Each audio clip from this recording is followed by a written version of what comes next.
war crimes, sex Let's go watch a trans person's video. crimes, just some very unvarnished language. Like I said, there are no specifics, just very exact terms. Speaking of thorough, I think this version has a bit more gore because I don't remember being able to shoot zombies' arms off. And I'm sorry that I have to censor this. Don't blame me. Blame the new YouTube. Automated bots, detecting content for an automated algorithm, and meting out automated punishments, inducing an understandable paranoia that's led to automated self-censorship. YouTube.com and its advertisers are enjoying an era of set it and forget it manufactured consent. And that fucking cunting sucks. Like these pieces of shit. And I am live.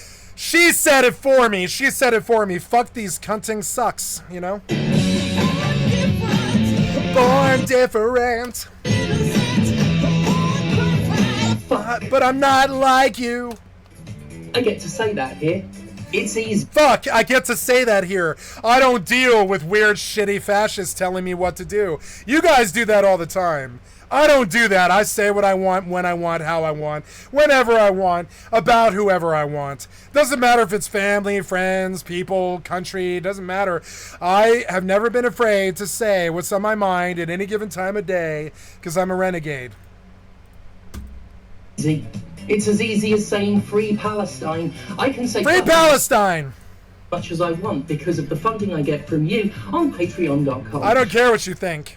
Now, I was one of the innovators of that, of YouTube videos. Yeah, you know, not being these losers. Yeah, I'm one of the innovators of that. Yeah, I'm not a loser. You can say that. No.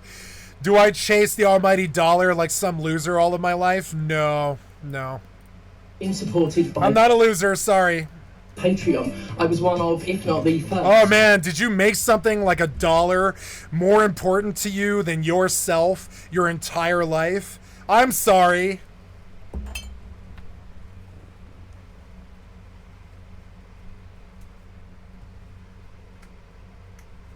I just didn't do that. I'm sorry. I just didn't do that. I didn't do that. I didn't do that. I'm sorry. I'm just turning on fans and stuff and turning on lights. Getting ready to go. I am recording and I didn't do my bell entry, so I'm going to do my bell entry now, guys, even though it's only been about 2 minutes and 45 seconds. I just wanted to do a tirade about, I want to do a tyrant about some tyrants. And how very little I'm actually like them. I'm really not like them. I think they think deep down that I'm so like them. But no, I'm not like these fucking freaks. Deep down inside, I'm really not like these fucking freaks. I wish I could be all the time. I think, man, it would be nice if I was just some normie. Certainly one of the very first, and my particular vision for that was a deal. If I'm supported... I just called Donald Trump the C word and the F word 26 times before I went on stream. So I could get that out of my system, you know? Joe Biden, too, and the baby boomer generations. I called them a bunch of nasty words, including F words and C words, and I'm about to do it by mistake here. I gotta be very careful, because that's who they are. That's who they are. They're those money-grubbing so-and-sos. That's who they actually are, deep down inside their souls. The C word, the F word. I'll just leave it there. Via crowdfunding, the least I could do as in exchange is not run ads. And and they think I'm talking about Stephanie Sterling when I use that word. No, I'm talking about DJT. Oh. Not be beholden to sponsors and things like that. You know, the guy kept creeping into the backstage at the baby pageant. Now, as Patreon support has exploded... So, you know, instead of calling him the F word or the C word or the other C word... The FCCs, instead of calling him the FCCs, right to his face, right, and hoping that it reaches him somehow, right? I just say that why were you backstage at the America's Got Talent pageant, looking at the little girls as they changed, Donald Trump? Why were you doing that? I can't call you the F word, the C word, or the C word without getting canceled. So I ask you why you were back there with those little girls. Why were you back there looking at those little girls change? Why? become really popular, you will You get think all of my attacks based around child sex, but no, that's just most of the crimes are based around Donald Trump or are sex crimes. So, yeah, like I said, I didn't make it that way. That's just what it is. people who are supported via crowdfunding and run ads. And so rather than call him the F word or the C word or the other C word, the CS word, right to his fucking face, right? I just ask him why he was backstage at the America's Got Beauty Talent show or whatever it was. Why was he looking at little girls at the little girls pageant? It's a simple question that we can't seem to answer. Why was this lecherous old man backstage at a little girls pageant looking at little girls change? It's a simple question. You see, I'm not fixated on it. I just need it answered in a court of law. It wasn't asked in a court of law. And I kind of need to protect the little girls in my community or whatever. And I need that question asked in a court of law. Is that weird? I'm not fixating on it. We're going to move on right now. I don't care about it. I'm not going to bring it up again. I just kind of need these crimes to be addressed. And run sponsors. How many felonies or whatever? And that has affected the content they put out in many ways. And YouTube has taken notice of that. Yeah, I see the censorship that seems to be okay in the modern fascist world as Donnie Diaper Don't takes over the world or whatever. I see the fascism that he brings. And I think that the first thing to go is censorship, you know? Like, freedom of speech.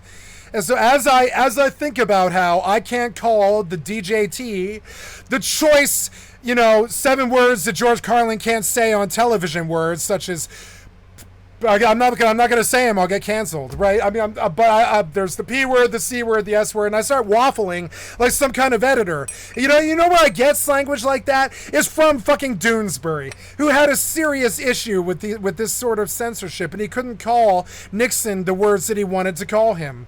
And so he talked about how we all have to call Nixon the S word or the F word or the CSer or when expletive deleted or whatever. And this was a serious issue for Berkeley Breed, the guy who did, Bloom County. And that's my favorite cartoonist. And so I watched him when I was like 6 years old.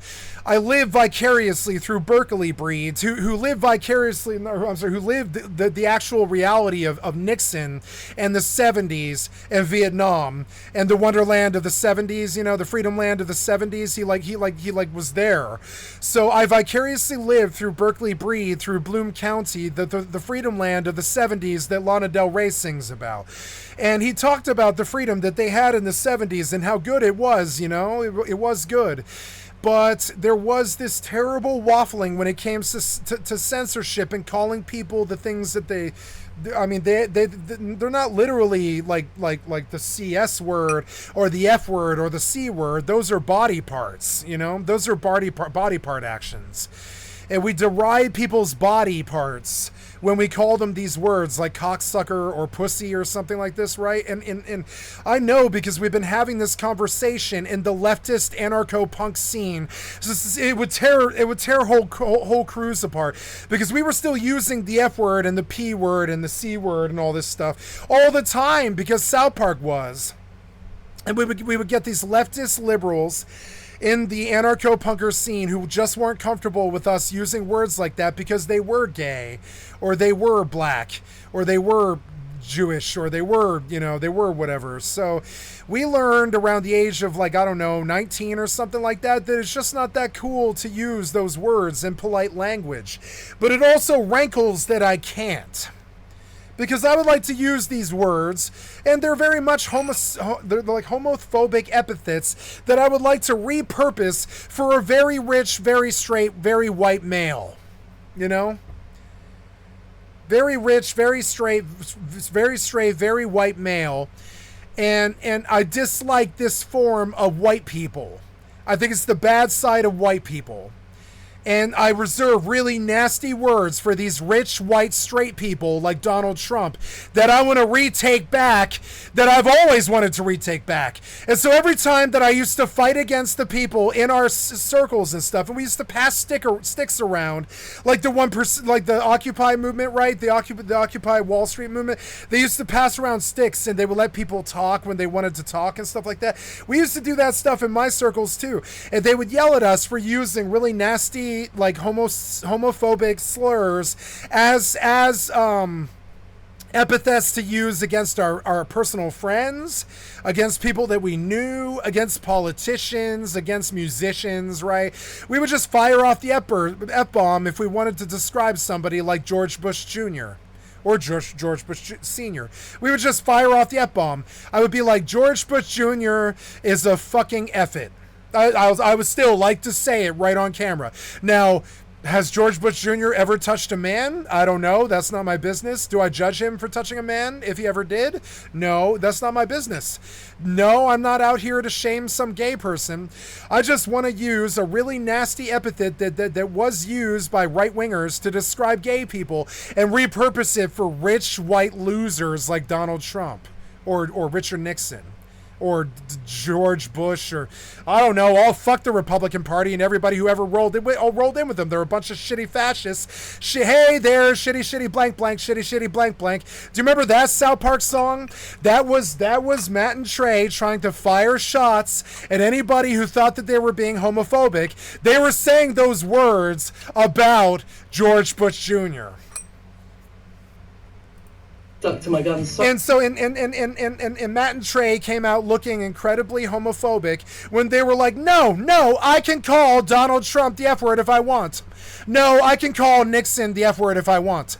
I can call Pol Pot the F word if I want. I can call any homicidal, rich, and or white, and or fucking privileged, and or whatever maniac, whatever word I fucking want. And that has nothing to do with gay people or whatever, right? And that was Matt and Trey's whole thing about world police, and you want to police the globe or tell us what we can and can't say or anything like this. Nah, I will call DJT the FA blank word if I want to. I will.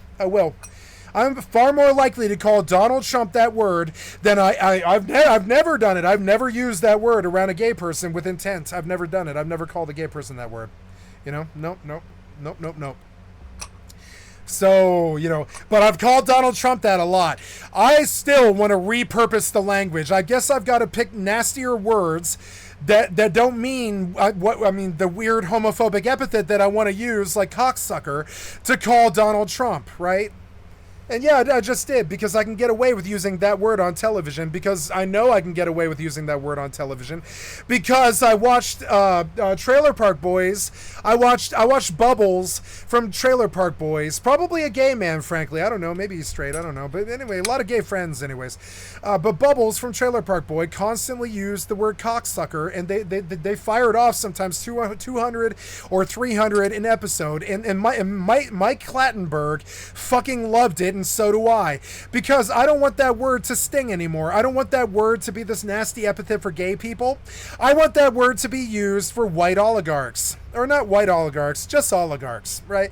I want the FA blank word to be used. It's a special. We call that the double whammy, like Trailer Park Boys, right? Where we pull out the double finger and we call Donald Trump a fucking cocksucker to his fucking face. So we pull out both fingers and we call that the double whammy, bitch. And that's straight from Trailer Park Boys. I got it from somebody else. You think I'm doing it here first because I'm some coarse, crude, vulgar American, but no, I am used to using cuss words to relieve my fucking frustration. I do it all the time. I don't ever wail on my mother.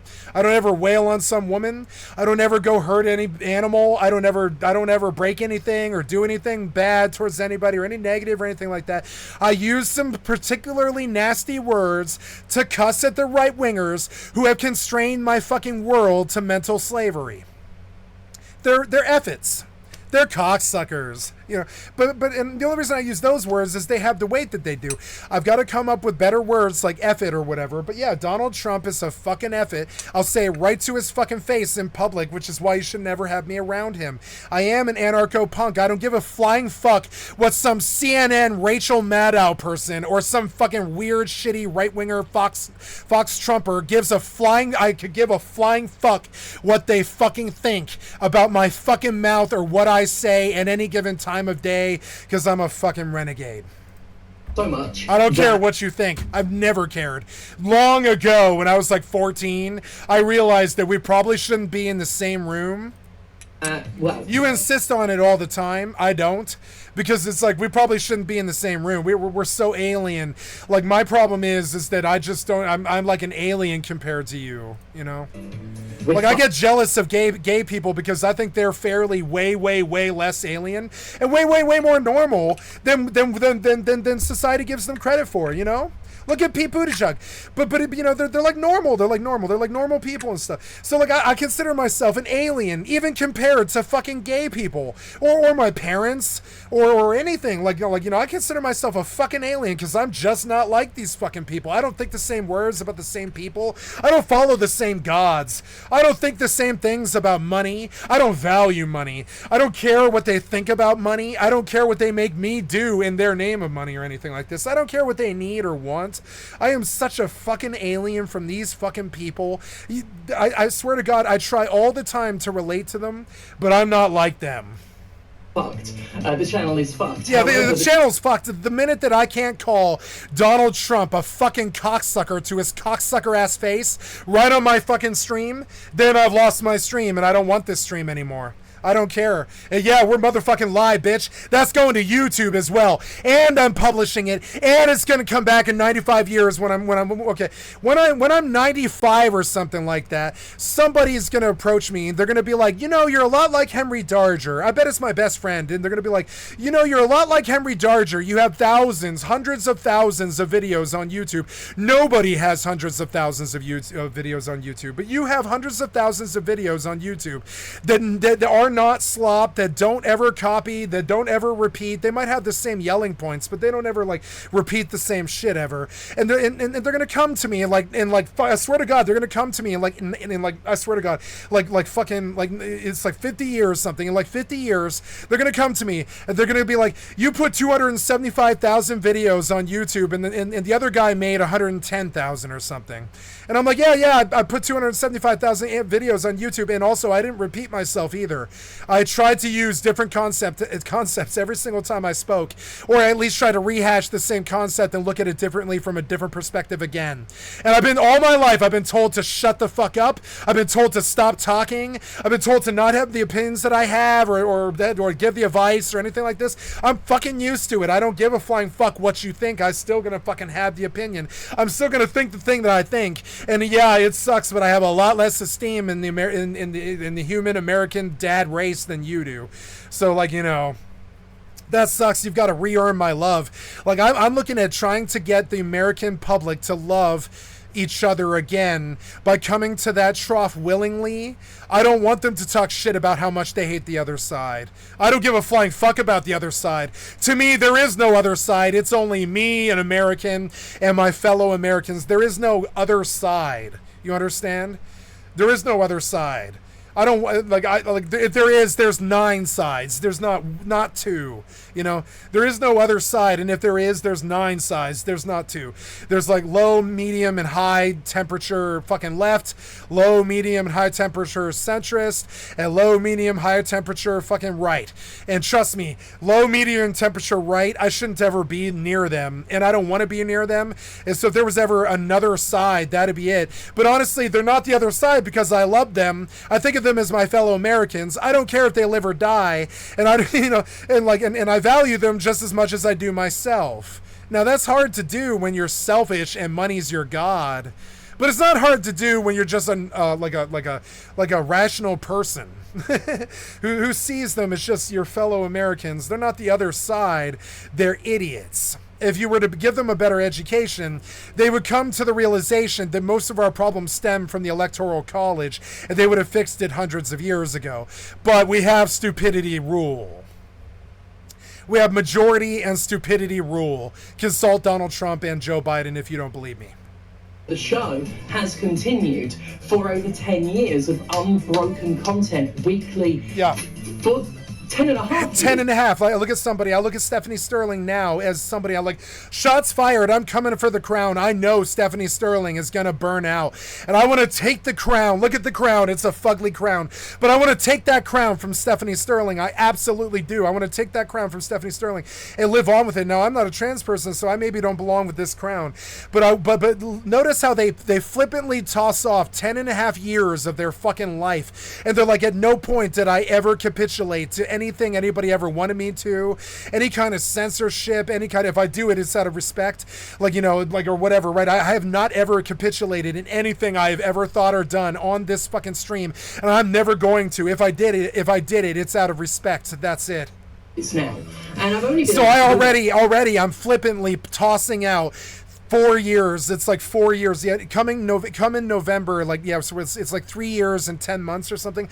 Come in November, it'll have been 4 fucking years. 4 years. I flippantly tossed it out there. It means something to me, but I mean, it doesn't mean anything to anybody else. Not even my fucking family or anybody else. As Stephanie Sterling either. The 10 and a half years that Stephanie Sterling did. Yes, it was monetized. Yes, it was sold as a product. Yes, it was popular. Yes, it was given a shit about. Yes, it did have editors and writers and producers and stuff. And yes, it was a television show. I'm not that. I'm a living, talking, you know, living being. I'm a living talk show host who's on, like, you know, 8 to 10 to 12 to 14 hours a day, 6, 8, 10, 12, 14 hours, something like that, every single fucking day, depending on how much other interference the shitty, worthless other human beings give me. I'm on here trying to change the world, trying to change my life, trying to change everybody else around me, trying to change the way I think, trying to change how I look at labor, the way I look at money, the way I look, like, honestly, the way I look at labor is I get to pay someone else, you know? How I look at labor is I either do it for myself and I get it done and I don't ever bring it up, or I don't ever bitch about it. I don't ever complain to anybody else or anything this. I think that's a martyr's bullshit, right? It is a martyr's bullshit to complain to other people about how you have to do labor all the fucking time. You get to pay people. It's your fucking effort problem if you don't know how to do it well. It is a privilege for you. I do it all the time on the MMOs. I'll go on to the MMOs right now. I'll do it right now on EVE Online. I'll do it right now. I'll put my money where my motherfucking mouth is. I will go drop 2 billion ISK right the fuck now so that somebody else can go make Master at Arms cerebral accelerators for me. It's a shitty video game like thing that doesn't translate to the real world, but yet it does. I get to pay people to make my cell phone. I get to pay people to paint my house. I get to pay people to do things for me. I don't do my own fucking labor. I'm not good at painting. I'm not good at cooking. I'm not good at anything. I'm not good at answering the phone. I don't want to. Excuse me. Hello?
pay me, I do it. And that's Sorry, I got a phone call. been an incredible thing. And it's given me the creative freedom. And it's given me a sense of relief now as I look at what YouTube's doing to our very language, which is what we're going to be talking about today. Now, this is the last video of an unbroken 10+ year streak of uploads, every single week, every single Monday. I had to take a break because as I've said in previous videos, this career I've had outside of YouTube, the writing, it has exploded. I've got so much to do. I need to finally take a rest. Hells yeah! I've got a friggin' book to write. Falling up, baby!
And a deadline coming up for that, and I'm relocating as well, so just so much going on. And yeah, I end of an era, I suppose. And how are we going to cap off that era of never missing a Monday on YouTube?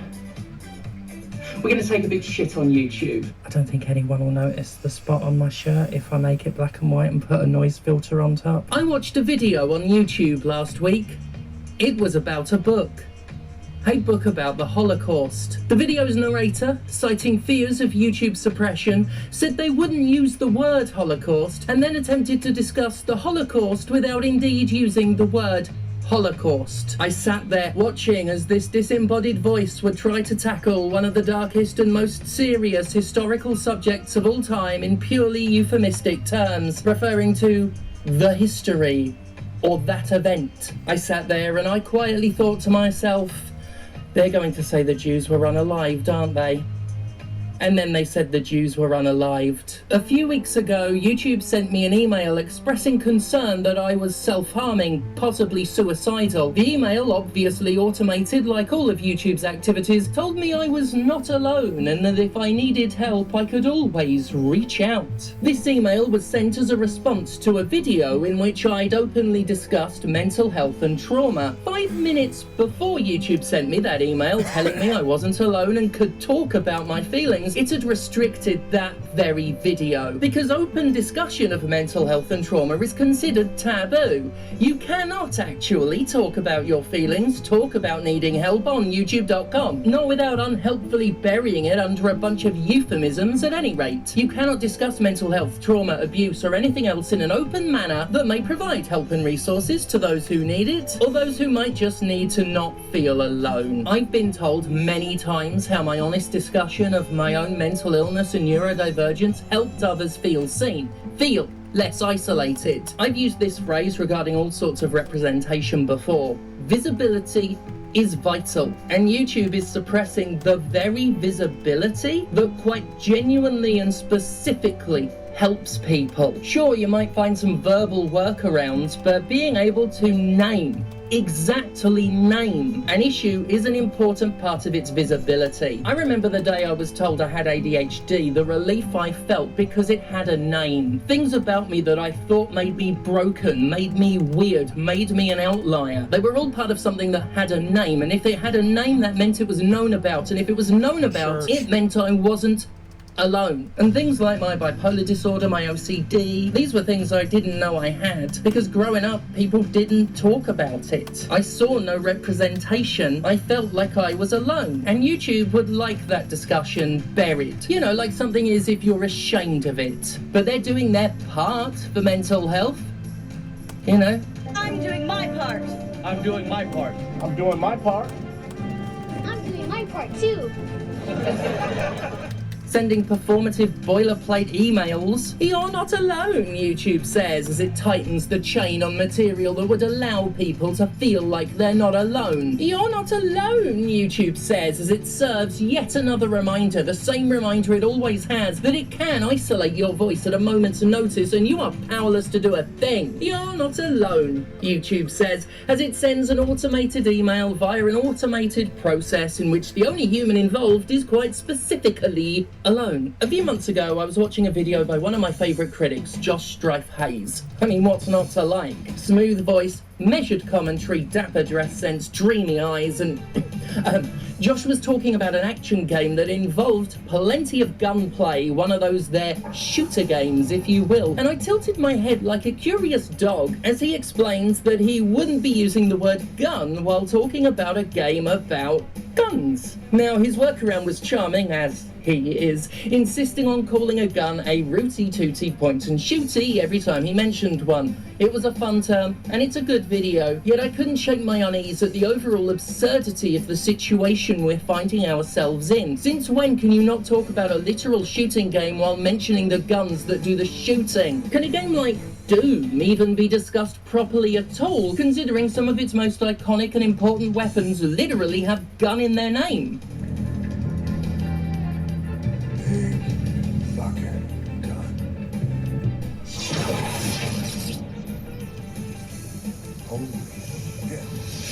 And if just saying gun is going to send YouTube's unmoderated and immoderate moderation down on you, what happens if you show any of them? Does a Doom long play now have to be blurred out? Just several hours of a vague and visually useless smear on screen? What happens with the new audiences who might not know anything about whatever game is being discussed? Can a video that describes a piece of media entirely in euphemism with visuals entirely blurred be of use to anybody? Would that help someone who's never seen that media get an idea of what it's like? I can answer that, because I've watched some videos discussing movies I hadn't seen exactly that way, and let me tell you, it made for truly useless footage.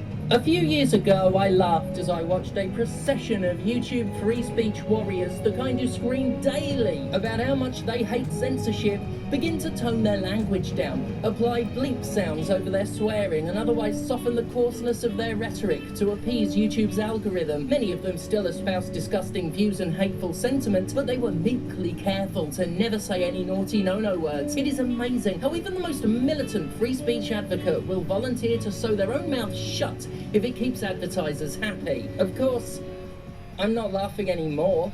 I saw a video attempt to talk about the Holocaust without saying what it was, what really happened, and who perpetrated it. The laughter's long gone. The despair has set in. Not even comparisons to 1984 feel apt anymore. They needed a dystopian government to pervert their language, but reality has always shown that we don't need something so dramatic. Marketers are more than capable of coercing us into doing it ourselves. And if I hear unalived in a video about actual murders and suicides just one more time, I'm going to fucking scream. Oh, and to anyone on this website replacing the word rape with rake, you know what, this video's about words, but I don't have any for that. YouTube is becoming utterly unwatchable, and it's been disturbing to witness the volunteered suppression of language as everybody cedes control of the very way they speak to a corporation and its advertiser buddies. I'm a big believer in the natural evolution of language. Definitions change over time, with each new generation, fresh slang is conceived. I'm aware I'm old and younger people talk in a way that's completely different from me. I've accepted that, but what we're witnessing right now is not natural.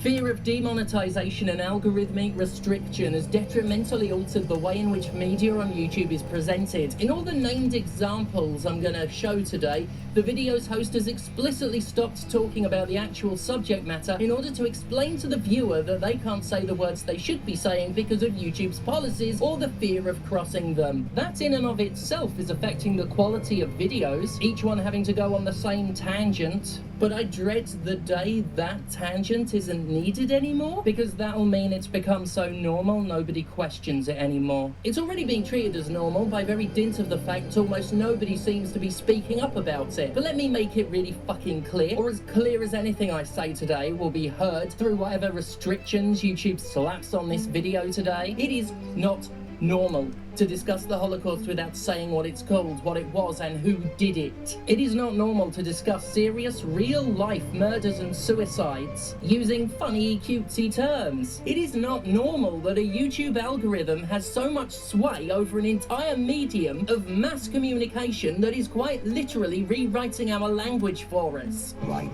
You seem to think that our plan is one of censorship. Are you telling me it's not? You're being silly. What we propose to do is not to control content, but to create context. And absolutely positively fuck this constant use of unalive. People get killed in genocides, not unalived in mass unalivings. Moral decency requires that when an atrocity is committed, you call it what it is. You don't call it the event like you're a villager in Wellesley Wells. You don't skirt around the perpetrators, whether that's the Nazis. I walked 6.5 miles today. Oh yeah, my watch. Where is that? There it is. I forgot to put my watch back on. Yeah. So, get my watch on here. Or well, I guess it would be easier with it off right now to show you. So.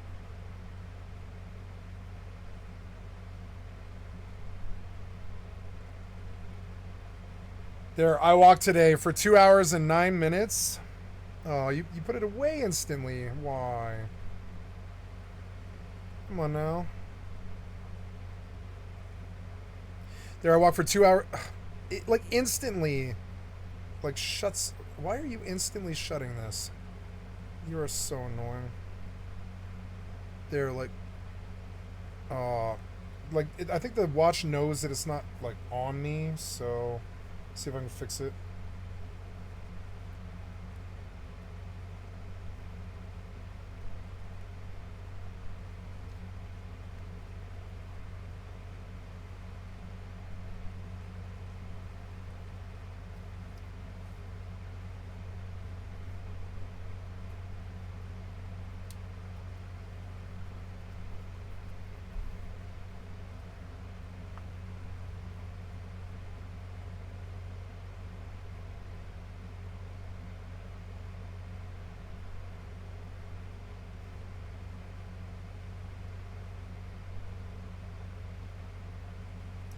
There, 2 hours and 9 minutes. Ugh, god damn it. It like, there, 2 hours and 9 minutes. There, that thing. Bring it up and leave it there. 2 hours and 9 minutes, 6.68. Oops, sorry. Can't seem to get the camera fucking. 6.68. There we go. 6.68 miles today. Did you walk 7 miles? I walked 7 miles today. I think people think I'm lying, but no. Or any other piece of shit. But we'll get back to that particular strand. Now, I want to make it clear that I sympathise with the position YouTubers are in. And I say that as this platform's a living cautionary tale. I quite specifically named Josh Hayes, a guy I respect, not because I despise him for this situation, but because I get it. YouTube is in the position companies dream of, having an army of people whose financial futures are tied to their appeasement in such numbers as to be completely disposable. YouTubers found jobs making stuff for YouTube. Hell, they found careers, and it's created a power dynamic that entirely, exclusively favors the tech bros of Google. Everybody has to pay their bills, and people have done a lot worse for a lot less in order to keep a roof over their head. I think I want some protein for lunch. I don't usually do that. I usually do like a frozen drink. Oh, I suppose that'll ruin my appetite. I don't know. Oh, am I making a phone call? How does that sound?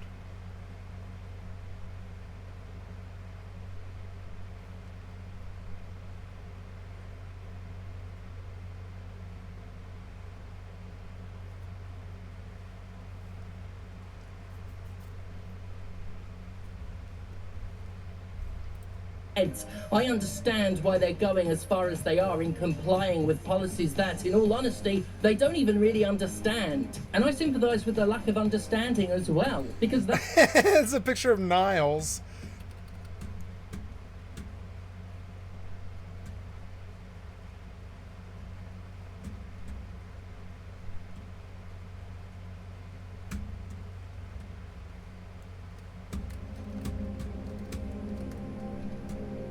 This is the best this game has ever been.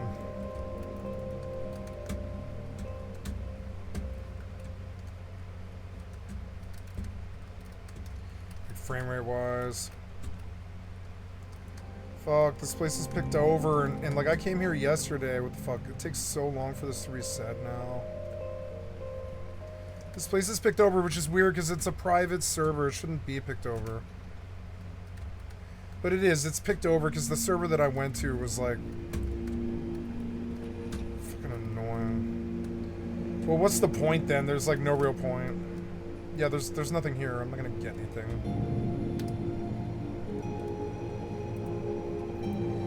Fucking annoying.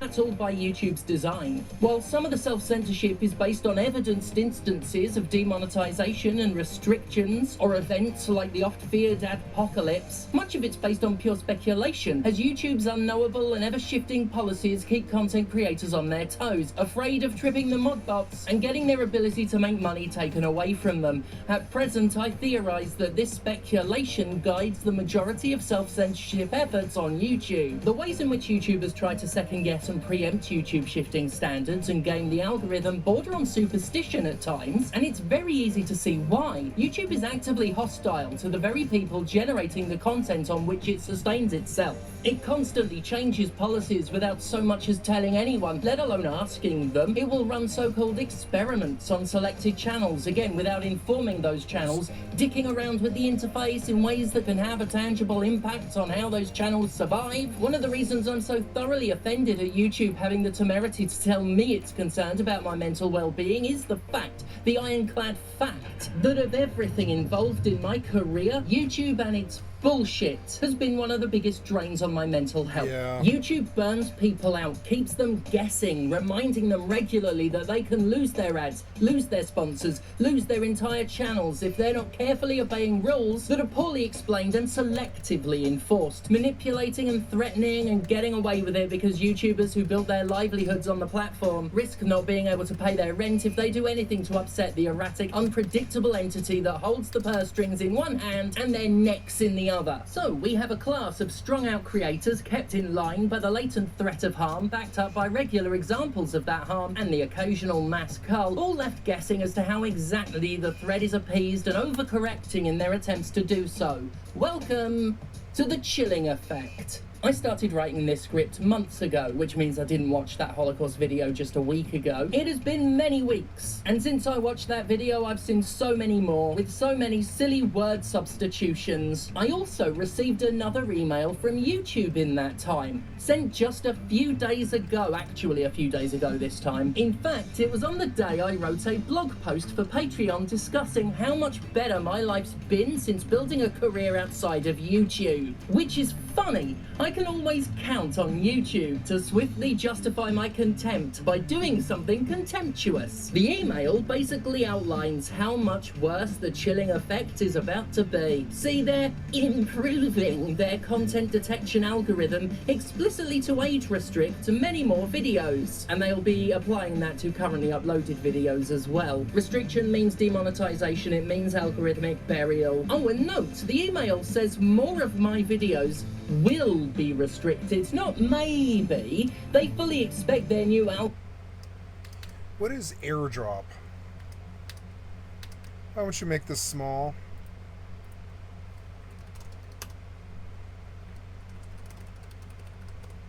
What is that?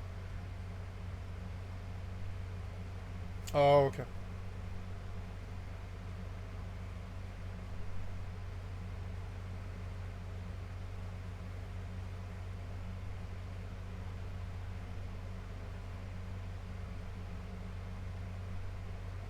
Oh, this phone needs to be charged. Oops. So...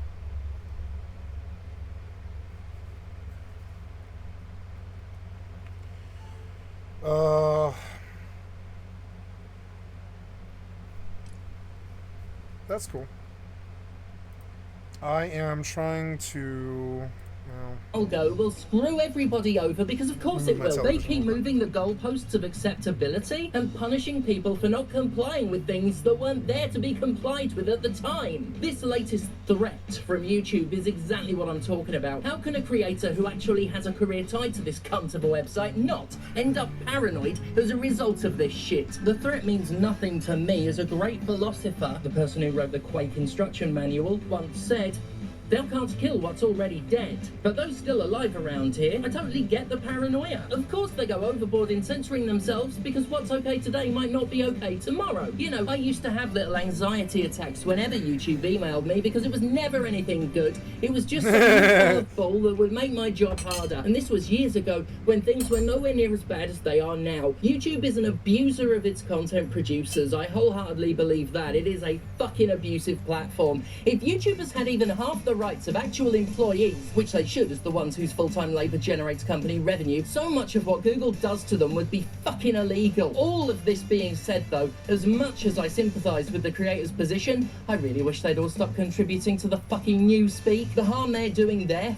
fucking scares me. I'm sure some people think it's subversive to find a baby talk workaround for the censorship going on. Middle fingers up to you, YouTube. I'm saying the word without saying the word. But no. In this case, you're just doing exactly what YouTube wants you to do.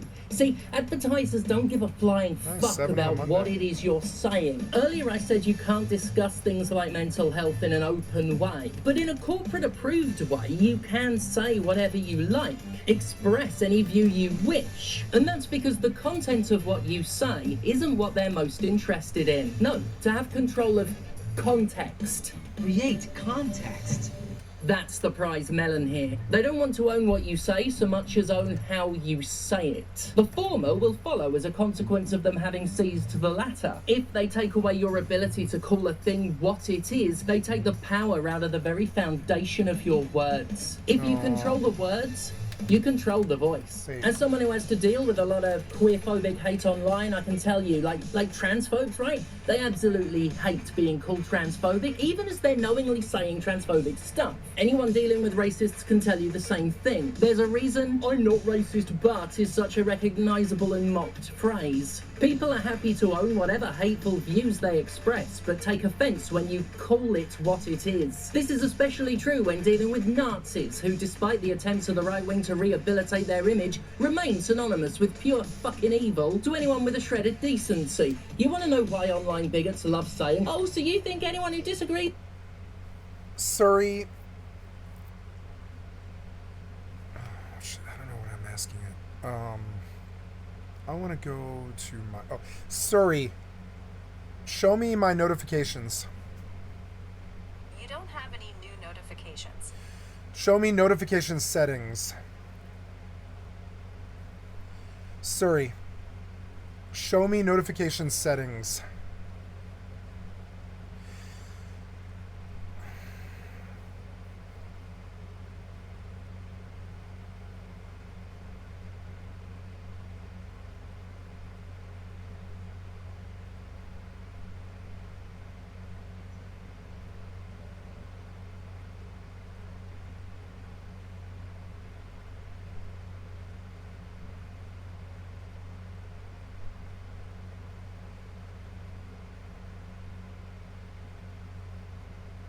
Oh, okay. I see. So I guess I have to go through my notifications and like turn off anything that I don't want.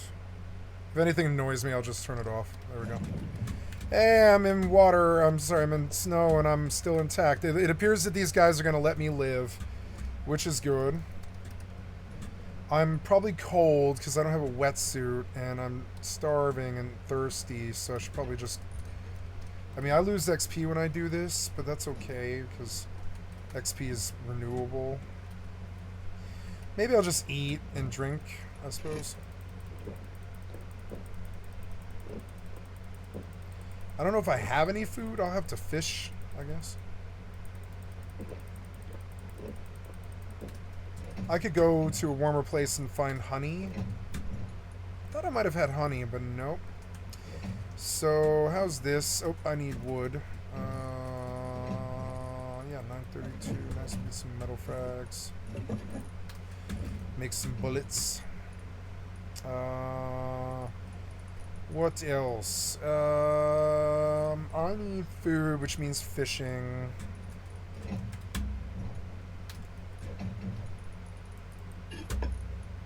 I don't know about food, though.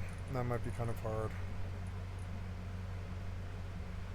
Yeah, I let the bear meat rot, which like left me with nothing, and now I don't know. I wish you could fish without like a like without bait and get something so you could like make bait.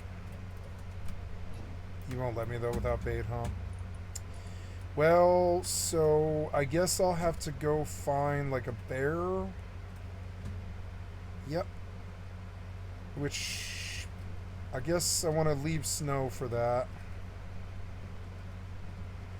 I don't really know where I am. I want to be on the other side of the island from these guys, so I do want to do some sailing today. Or not sailing, but tugboating. Turbo. I am just not in a rush to play this game like I used to be. You can take your time with it if you want to. I do like being in snow. I would like to be on the edge of snow where I can go in the snow water so they can't just swim out to my boat. They have to like get a boat, and getting a boat is harder.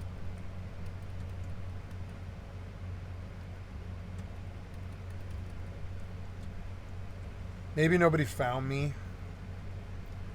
Though I find that basically ridiculous because they all have mini helis. I wish I had a mini heli for this tugboat. That would be nice. There's Arctic, and Arctic probably has animals around it.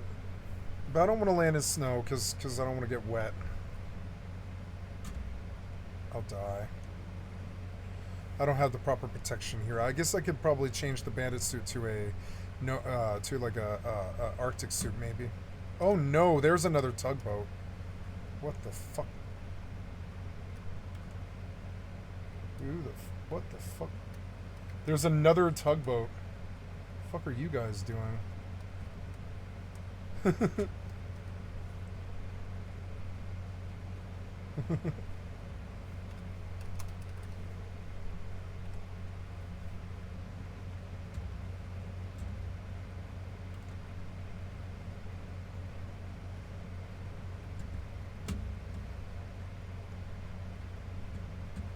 Maybe they're going to like large or something.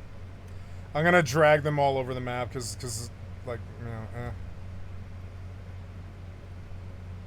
Who was this? Steinbagger, the cat with the gat. The Rustling Dead and Blueberry or whatever. There's nothing in this base. I don't care if they raid me. That's fine. There's nothing in this base. There's like, I think there's like 2 revolvers. So it's like I'm going on about my business. They can waste their time if they want.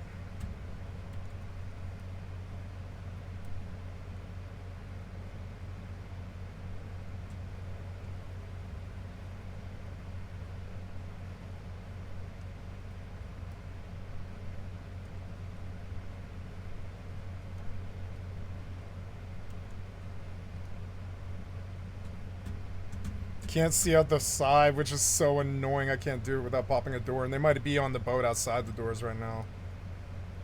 I don't care though.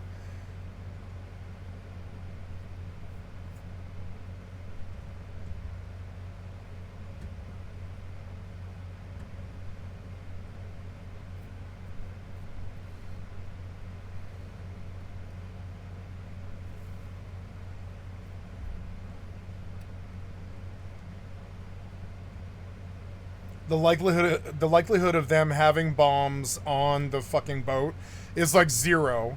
So they're looking to make some play here, but they can't make a play They can't blow the doors. They can't, like, kill me because I don't have to leave this fucking boat. They can shoot the doors. Maybe they have explosive... I mean, maybe they've got explosive rounds. I don't know. I don't know what they have. But the likelihood of them being able to actually do something here, I believe, is, like, 0. They could, like, submarine torpedo me. They could, like, track where I go or whatever. But I can also just log and ignore this. And I have another tugboat if they take this. So it's just sort of like, I'm protected by how little I care. I wouldn't mind getting water. But I'm definitely not going in there because I'll just get caught. Maybe that's fresh water. I don't know. Like, now they're children and they don't know what I'm doing and they don't know where I'm going. So they're also their patience. I don't know. Maybe they're spending all day like getting in. I don't know. But if they did, they're losers. I don't care. I like having this sort of thing happen. Actually, it's good for the stream. Honestly, I profit from this. Their interference or whatever, it doesn't matter. There's nothing they can do. They can follow me across the land, but they may not have the points into vehicle that I have. I don't know. Maybe they specialize one of their guys into a driver. I don't know, but see, I spec'd into like being a tugboat driver, so I move maybe faster than them. And so one of the ways that this is kind of funny is that I could, like, if I have a lead on them, I can just go out to sea. And eventually they may not actually find me, especially if I spin like a big giant circle. Like, I could just spin a big giant circle around harbor and waste their time and their fuel. I could stop at harbor and attempt to kill them. There's a lot of things I could do. I've never done naval combat in Rust, and I admit I do find it. I do find it interesting, but I don't want to lose a base to me popping a door. And I'll tell you right now, I suspect that there's a hacker here. I suspect he can easily teleport to my door. He can't pop inside the door, or he'll be banned by the admin. But he could pretend that he crept up to the door. And he could use like a wall hack to, like, or not wall hack, what do they call this? No clip. He could use like a no clip, like, you know, what do they call it? I don't even know. I'm not a hacker. I don't remember all the things they call it. But he could no clip up to my door, which is what I suspect is about to happen. They really want me to open the door so they can take the base from me. But also, I don't know. I don't think this matters. I don't think the base matters. I went really far, so then they may just get bored. They're like children. They're like, how long are we expected to follow this guy, right? And they might be like, we were going to large oil. We've got kits and stuff in here. This might be him making a trap or something, right? They don't know. Like there's lots of things that they don't know. That they could get embarrassed. They don't know if I'm hacking unless they're watching the stream, and that's stream snipe, and that's against the TOS, so they could catch a ban on the server if they're stream sniping, so they might be careful about that. And they might not know. Like, if it's a legit player. Now, I'm really, really curious to know if they're still behind me. But if I open this door, I play their game. That's really what they want me to do. They want me to open this door. I don't have to do that. I don't have to open the door for them. I can take them out to fucking sea. Right? I don't have to do that for them. I can examine the report list. Like, I'm gonna take them out to sea and make this seem really pointless and annoying for them. Because it's, I mean, I don't have to do anything. Like, the chances of them finding bombs... the chances of them being... now, they might be ready for a raid. But if they were... I would have heard them blow by now, and they would be on my boat. But like, or whatever. But no, they're like in this. They're in this game of cat and mouse where they've got to like catch up to me, but they also may not have the points into turbo that I have at all. I saw them building high qual bases, which implies that they've dumped all their points into house building, and the tugboat is like an asset to them at best.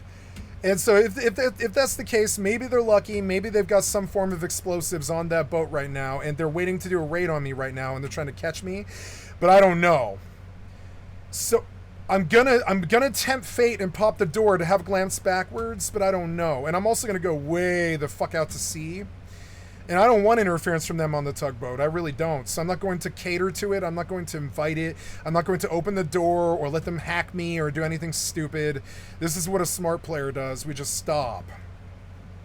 Let's give them a chance to get on the boat. Or I don't know. That also might be really stupid. So we could go out to the point where, like, you know, it kills me. And we don't know how much fuel they have. That's another thing. We could get, like, very lost at land and then go in circles. And if he loses me because I'm faster, they could lose me, you know? If I go in one direction for a really long time, I may just get really, really far away from them. Because I haven't heard footprints on the boat. I would like to try to maybe fight him here at the door, but that's their game. That's what they want. I'm tempted to go out the door, but I mean, like, I don't know. I can't give them control of up here, and I can't give them control down there. So it's like going out the door. That's another problem with tugboat life. It needs airlocks, and I know that sounds dumb, but like the boat should have airlocks because I can't go out the airlock without getting killed and sacrificing the whole boat to them. So I don't know. I'm going to go in a circle now to try and detect if they're behind me. Because they don't know if I'm going to do that.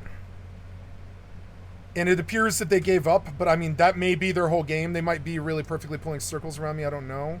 So now I'm not going to stop the engine here, but I am going to, like, really look. Like, I need to verify somebody's standing outside. Because they probably have automatic weapons. They can kill me really, really quick. I don't see evidence that there's anybody camping the doors. So now I will take a look. And that's fucking stupid. I gotta tell you how fucking stupid this is, guys. This is fucking stupid. I know it is. Okay, good. I don't have hoppers on. They gave up, I guess. And so now the boat... I'm safe, I think. Unless he's a hacker. Yeah, like, short of them finding me again. Going out was really stupid, though. I shouldn't have done it. I should have just logged. So now we're out in the middle of nowhere. We have, like, some tree line. They don't know where I'm at, and they could use my screen to give me information, but I may have just been faster than them. I didn't threaten them or do anything to them. Let's take a look at who it actually was. I did get an adrenaline rush there because, oh, Loot Goblin. Loot Goblin. The fuck? Loot Goblin. The cat with the gat. Maybe it's my old Rust clan. I don't know. Frost. Man, I saw all 7 people on my roam, which seems crazy. Steinbagger, Toby, Blueberry, Frost, Loot Goblin, the cat with the gat. Looks so goddamn dumb. And Watson.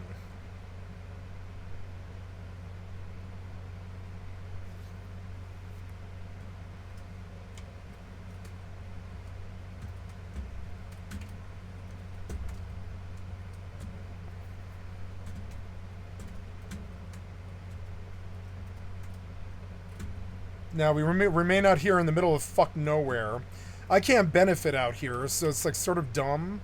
If I go into land, they could find me. So it's better to just be out here in a nondescript area and log and go play a different game and get them off my case.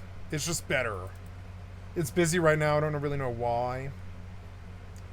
Slytherin published sale. Why does that sound all weird? Oh. So I guess I go and fight hardcore now. I will log in and do some mortal... Yeah, am I in my base? I think I am in my base. Yeah, I'm going to go in my base. Base. Play. And, yes. My UI got messed up a bit here for some reason. Don't know why. Okay. Ah. Oh.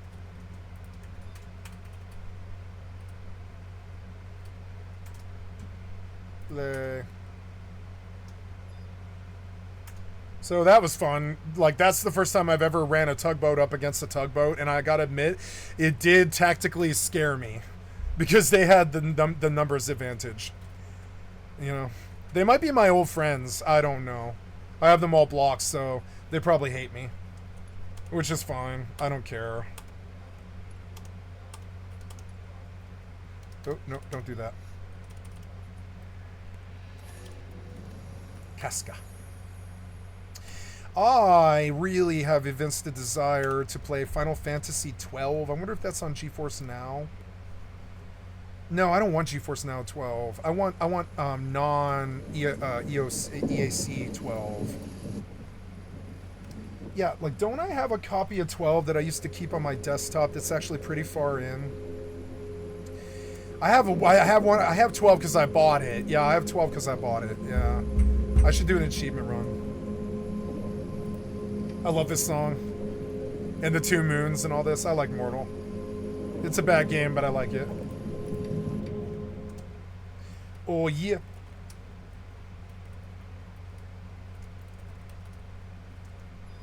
It scared me that they found me that easy, but I think it was a complete fluke accident, too. I was like, what the fuck? I just happened to be passing by their base when they left, and I was like, okay.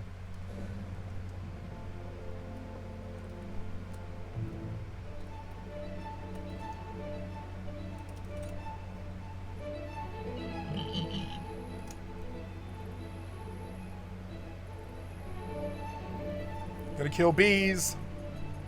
Bees till I can't anymore. Then I kill worms, and then I kill birds, or not birds, but what's it called? Saplings, and then birds. So I go bees until I can't anymore. Yeah, do I have arrow? I do.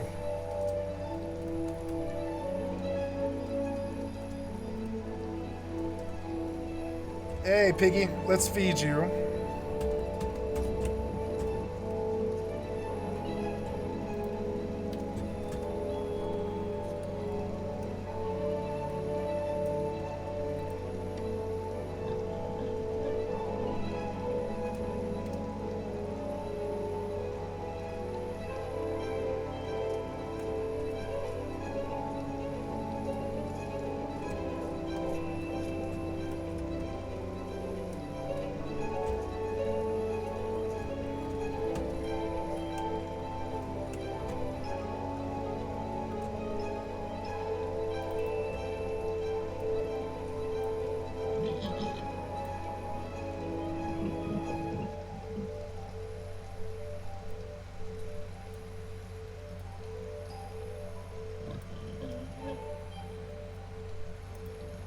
Scrumptious spoiled pig.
Hello?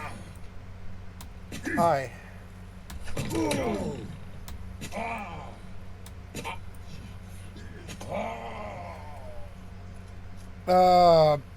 No, don't spend any money. What we have is enough. And no, you can't really speed it up.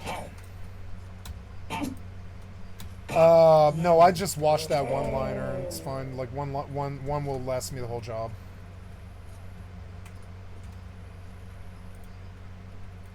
Well, I mean, I plan to use it within 24 hours, so it should be okay in the morning, the roller. I washed all the paint out of it, and all the paintbrush and everything. Stick works. Yeah, I wouldn't spend too much money beyond the paint, or the primer, I mean. We could do... I think you have enough, at least from what I can tell, and I can always go down to Ace if we don't have enough, but I think we're good right now. Yeah, save the money, because the paint is probably where you're going to spend a lot of money, Yeah, so...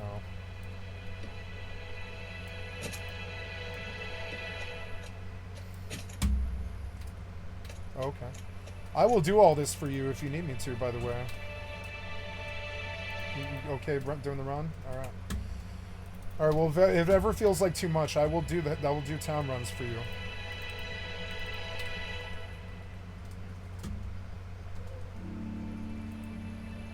Yeah. Yeah, I can relate. That's how I feel about going to town, too. So, right on. As long as it's like a pleasure and not a pain. If it's ever too much, let me know. Okay. Yep. Alright, love you, bye.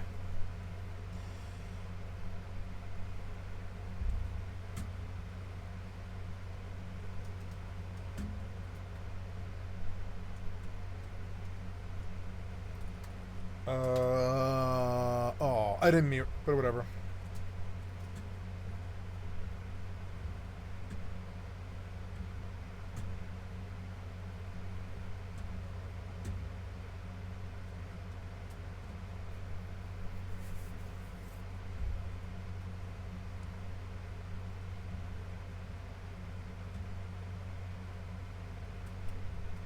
This guy's house is open again. What's the info? He's halfway down. He's still at 80%. He's got 33 days upkeep left. So he did pay like a month ago.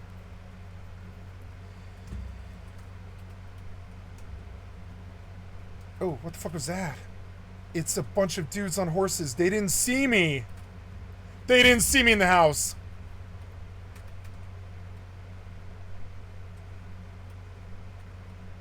A bunch of dudes on horses just passed and they didn't see me. It was like Lord of the Rings. Dude. I got so lucky. I got so lucky. I lost my pig for some reason. Like the bandit killed the pig, but...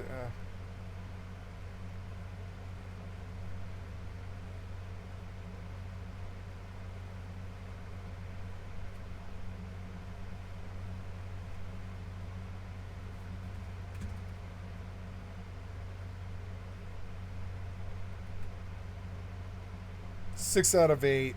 I mean, I guess. I wish I still had that pig, though. Damn it.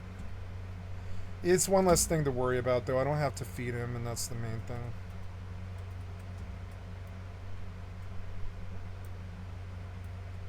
I missed him.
Yeah, they still drop XP, so...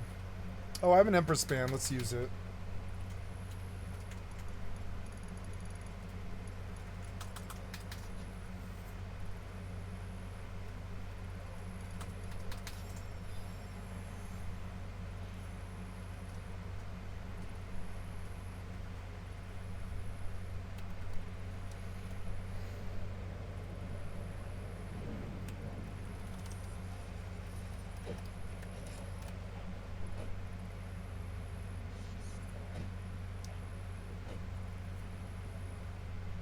we should cast arrow.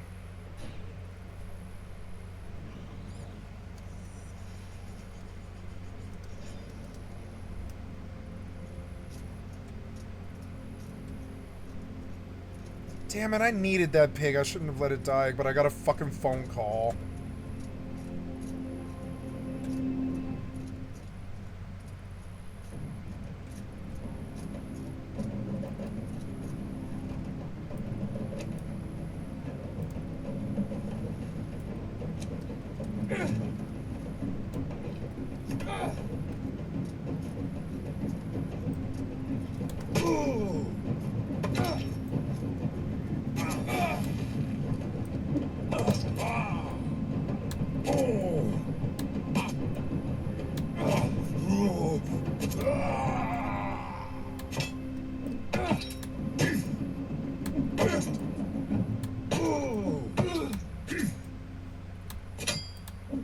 Please, what are you doing?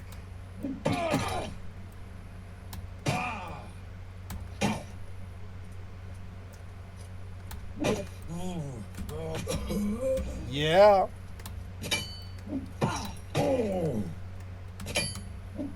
Oh. Run. Go, go.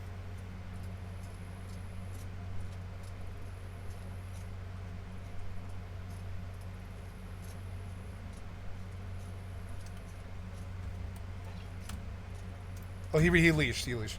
I was like, I forgot to use this one because I forgot I had it. 10% increased melee damage.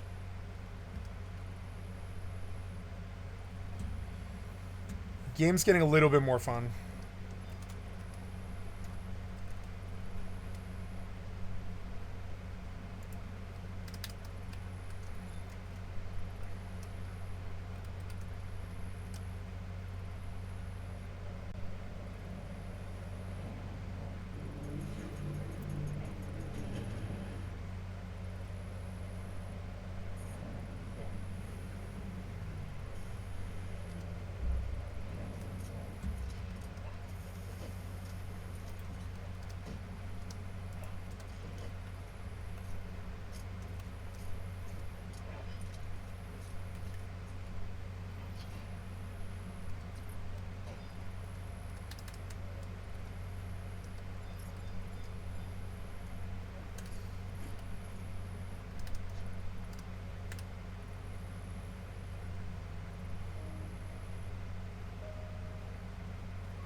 Ugh.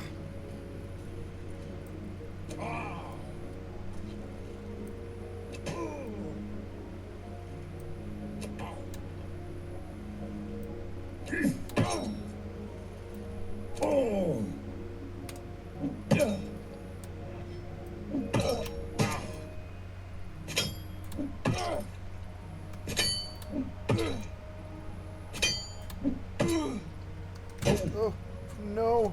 No! No! It's alright. This actually might be faster. It's alright. I don't know why I tried to kill him. Like, I don't know why he was so hard. Like, I'm hitting them full charge and they're not doing anything, any damage. It's weird. It's like I don't know what's different. Oh, well, I can still turn in the quest and then come back and loot my corpse, which is fun. I should have ran earlier.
Fucking min-max nerds.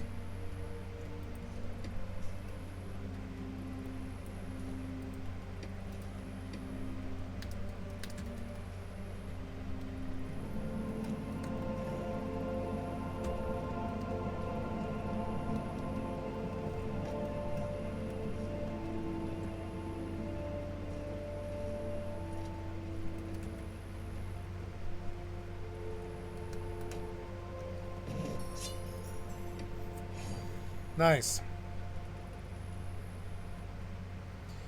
I don't want to go to the sewers.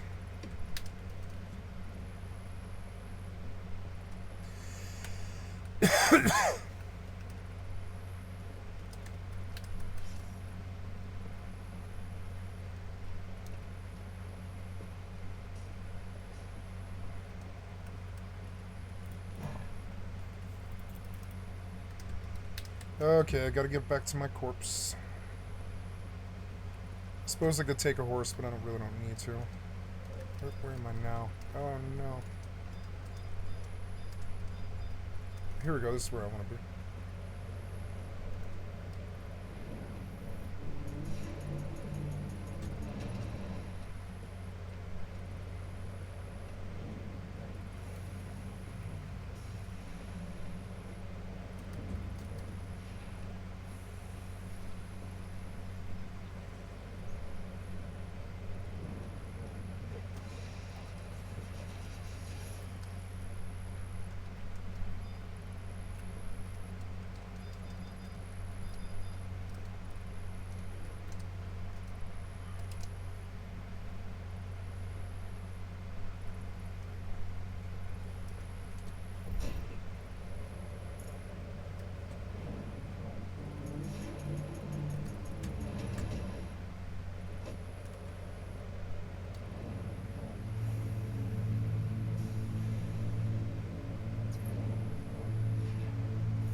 One nice thing about a dead game is your loot might be there.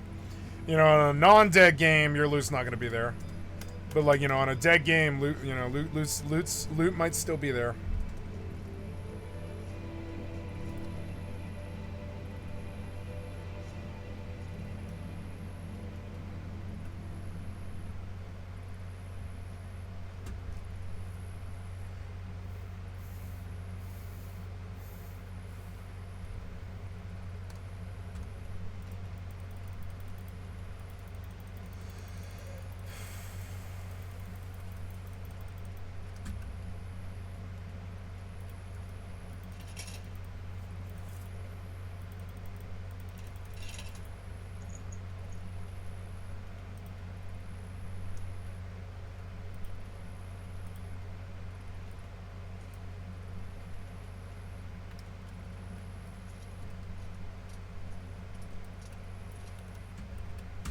Try again, I guess. Takes way too long to switch weapons.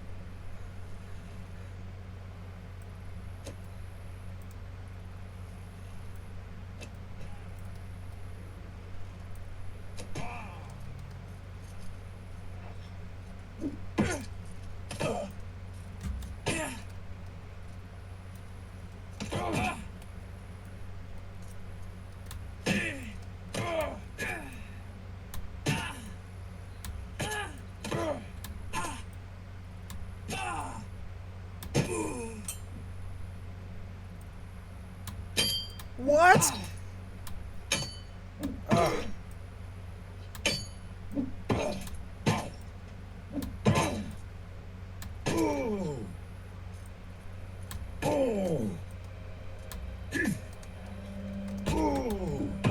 Bandit. No! Not again! I should have ran! Oh, you're so annoying. I need to get a priest down.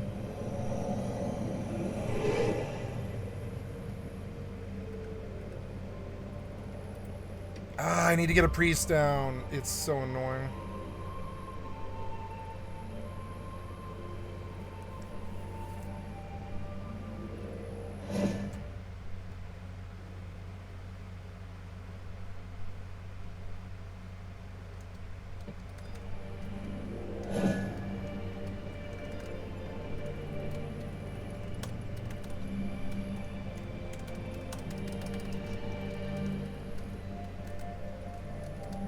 So annoying. At least it's not that long of a walk. It's this armor. Something wrong with the armor. It's not really blocking the damage like it should be. Now all my fucking jewelry's broke again, which is so expensive.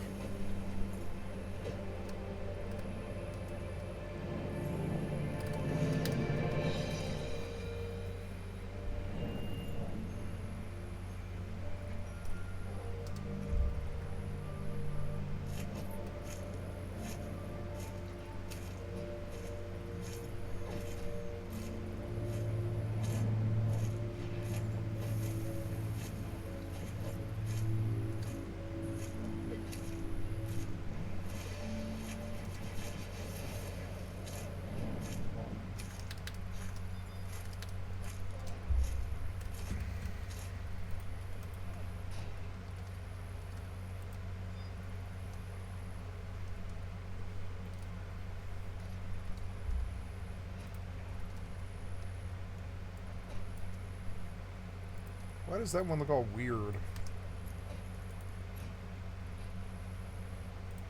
I don't know. It's because that.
The guy's training to be mounted archer so he can just kill a bunch of people.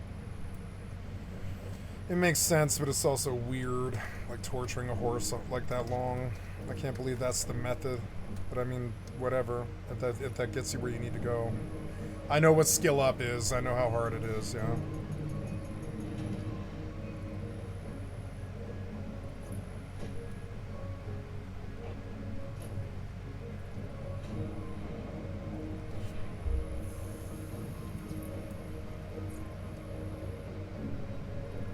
Getting sub job was so fucking annoying. As a black mage, I'll probably be able to do it because I can just like bind and then nuke and then nuke and then sleep. Or is I bind, nuke, sleep, bind, nuke, sleep, right? And it'll be hard, but I can probably do it. And it'll be risky, and I'm gonna want to do it early, but I need to just level to level 30, which is gonna take months and months and months. I didn't really realize, like, I don't know. I can move faster, but it doesn't really matter.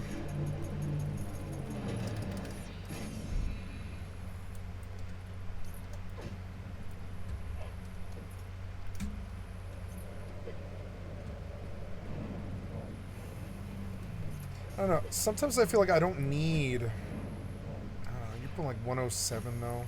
Yeah.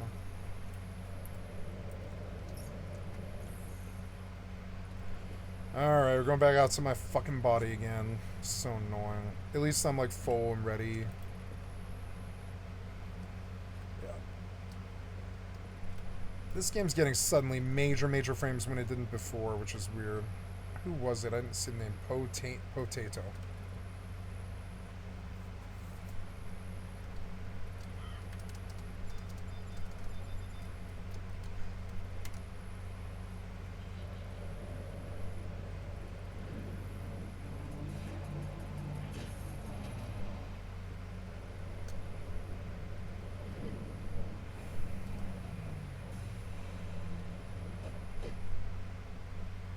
Here's a tour dog, Salicicia. Is he fishing? Yes, he is. Cavolo, the hooker.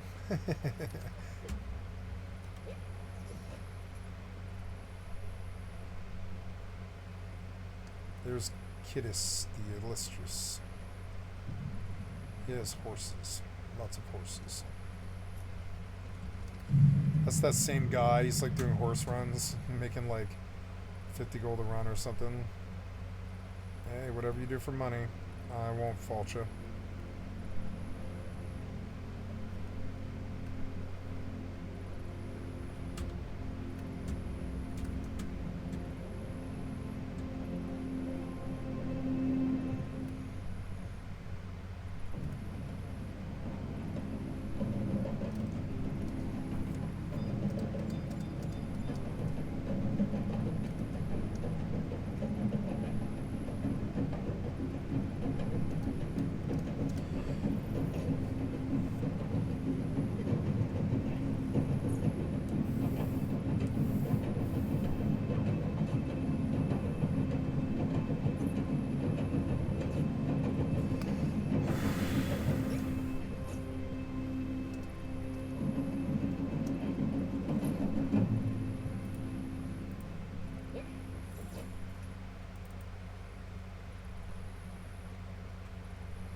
Wait, why do I have 2 copies of Zitza? Because it's such a good game.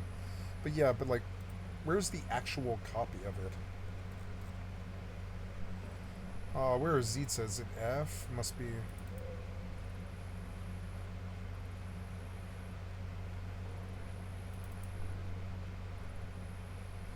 Oh no, where is Zitza? Maybe I don't have it installed anymore. I thought I moved it. Oh no, maybe it's on my D drive actually. Ah, it's on my D drive. There we go. What's this? They want me to stand. I don't want to stand. I walked 7 miles today. I'm doing fine.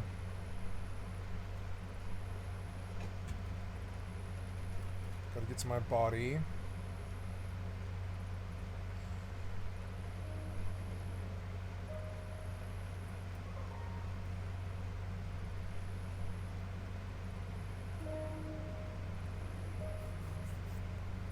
My god, the run speed's horrible, and maintaining a mount is fucking terrible. Their health bars are fucking terrible. They need to be way, way better than they are. Mounts are way, way, way too easy to kill. Like, mounts shouldn't be killable at all, frankly. They should just be this thing that you can't stay mounted.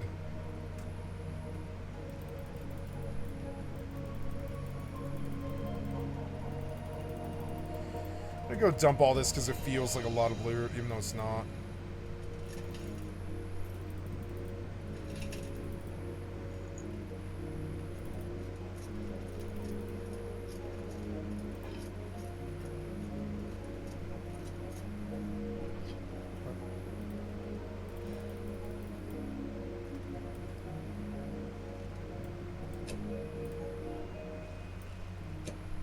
Like, the AI of the animals isn't that bad, but it's, like, weird. It's the same AI it's always been, I think. Maybe a little improved. I hit him.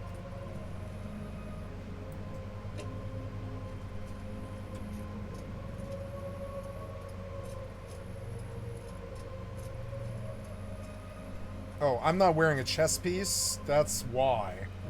I'm not wearing a chest piece, which is why they're fucking killing me. Why do I not have a chest piece? That seems weird. Did I not pick it up? No, I don't have a chest piece on for some reason. I must just never put it on.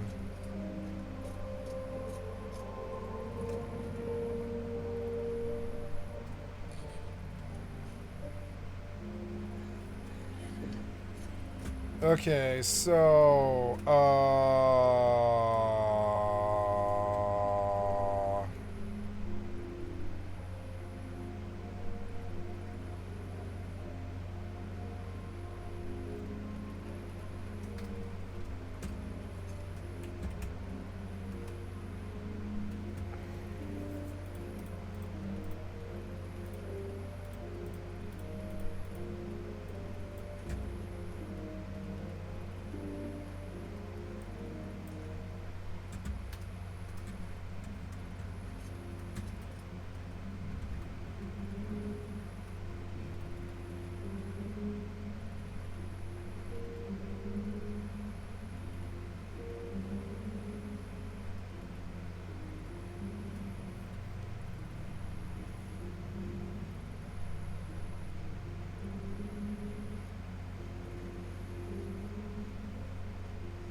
I didn't put on a chess piece. No wonder I kept dying. I was like, why am I dying? There's all these weird hidden effects on gear and stuff that I don't even understand totally.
I have a springbuck.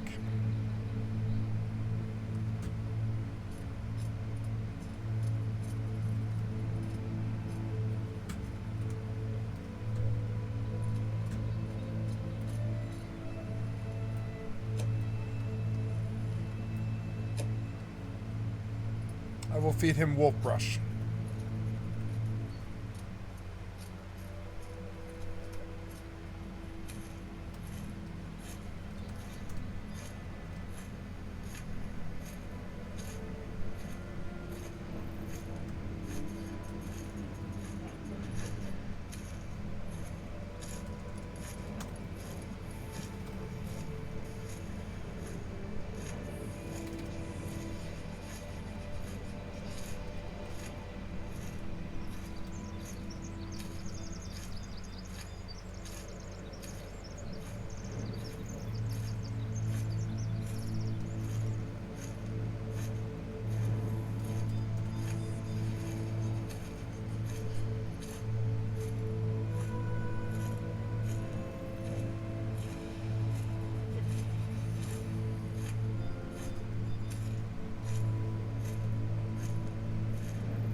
I'm gonna fatten him up when he's like a level 150. I'll feed him, or else I'll eat him, and he'll be a big old. Oh, why are there red portals right there?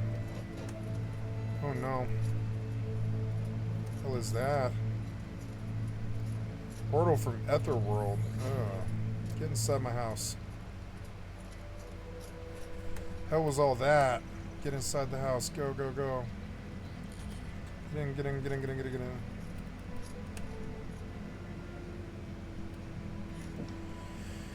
Alright, Springbok, we're safe.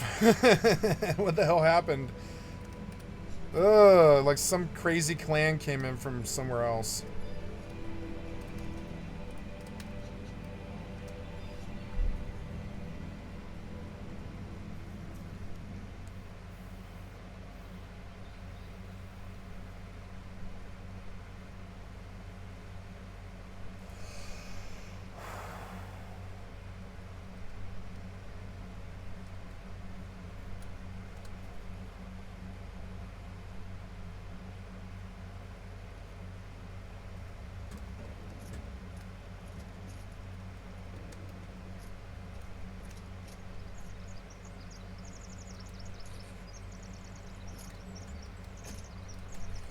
Out of the way, Springbok.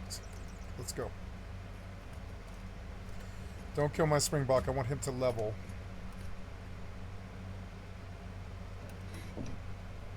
He's a good Springbok. Maybe I should heal him.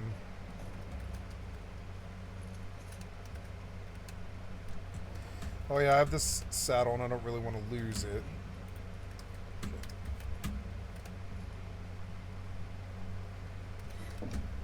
That's a good Springbok.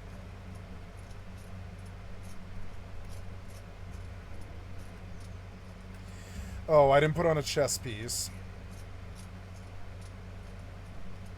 There's another portal over there.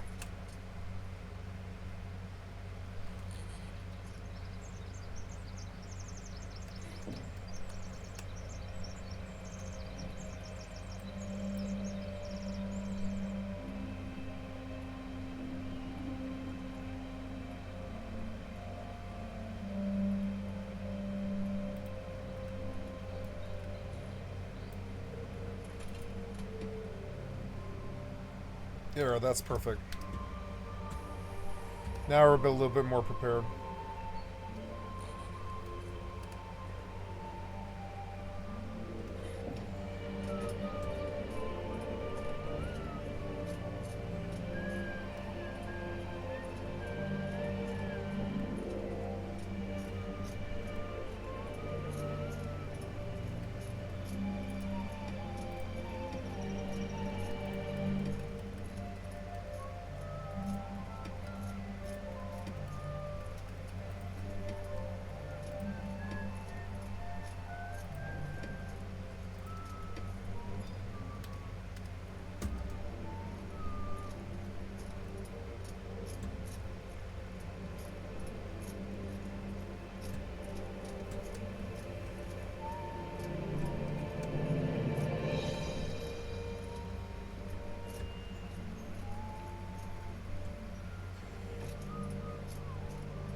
Damn, he went out.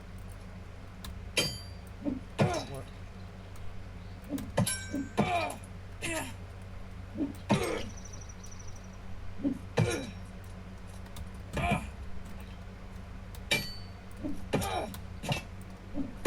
Ah, you won't swing.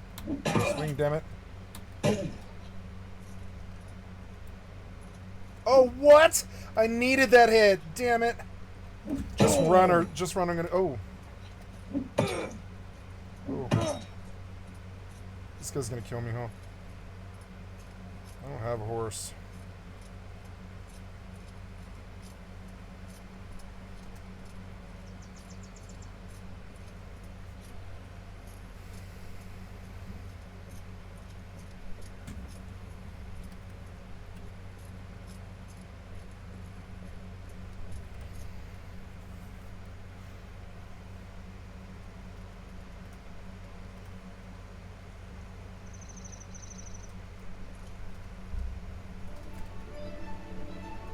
At least I didn't die.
Did you leash? You leashed.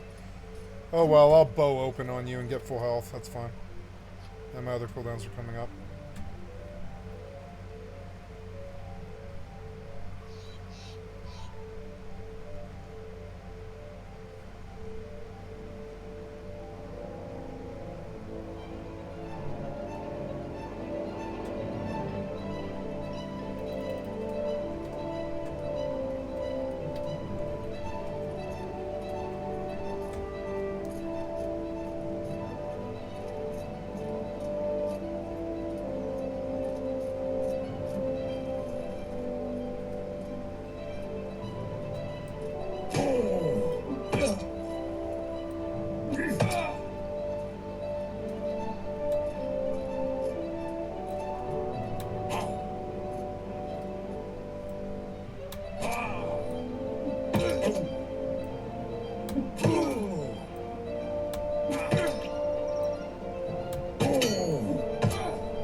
What happened to my spell book?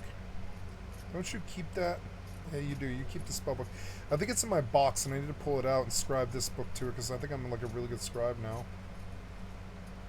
World heat, body heat, max speed 401, 469 is John.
I love stitching because it just heals me.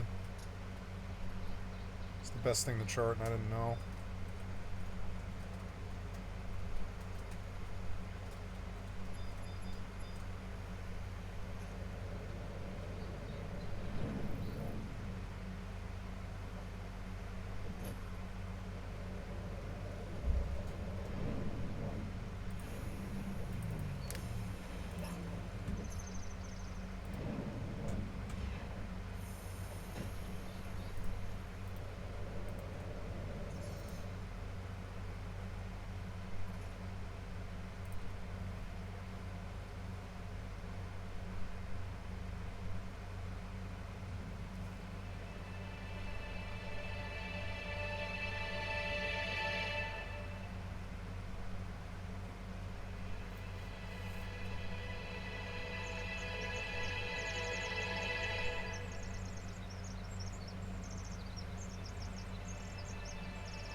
no, there's no one else.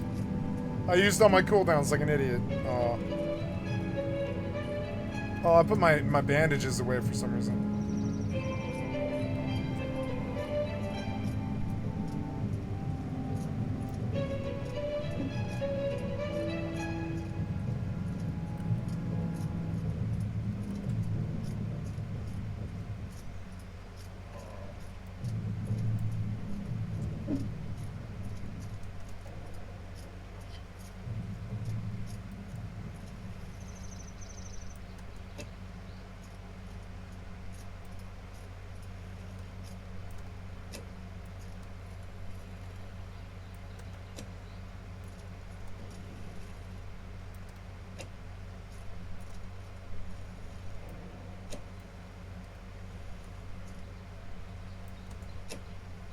What?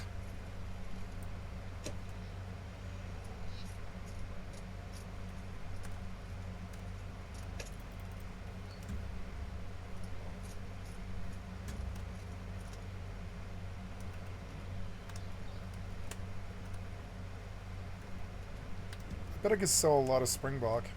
There's so much stuff. I think I will come in here and log and see if 7 days is up. If it isn't, I will commence to single player 7 days that never ever gets shut down. Because I did kind of want it in my rotation. You can't, well, I don't know.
With you is a Nazi, it's because they want to divorce their Nazi shit from the label of Nazism to make it more palatable. Gosh, they're almost thinking like advertisers. Take Elon Musk, for example. Seriously, take him to fucking Mars and fucking leave him there with a Steam Deck and a copy of Quake that he claims to love so much. It feels like 1,000 years ago now, but he did a Nazi salute, right? We all saw him do it. It was blatant, it was clear. But immediately after he did it, out came the excuses and deflections from his weirdo supporters. Oh, it was a Roman salute. Oh, he's just awkward, getting gestures wrong. Oh, he's just showing his heart going out to us. Oh, he's just showing No, he's his Sig Heil to the heart right wing. going out to us. The idea They he won loved lotion it. been They sussing up. loved it, too. Even as Musk continued to court the fash, his enablers scrabbled for ways to explain the Nazi salute without calling it a Nazi salute. Because their problem isn't that he did it, the problem is that we know what it is and can call it exactly that.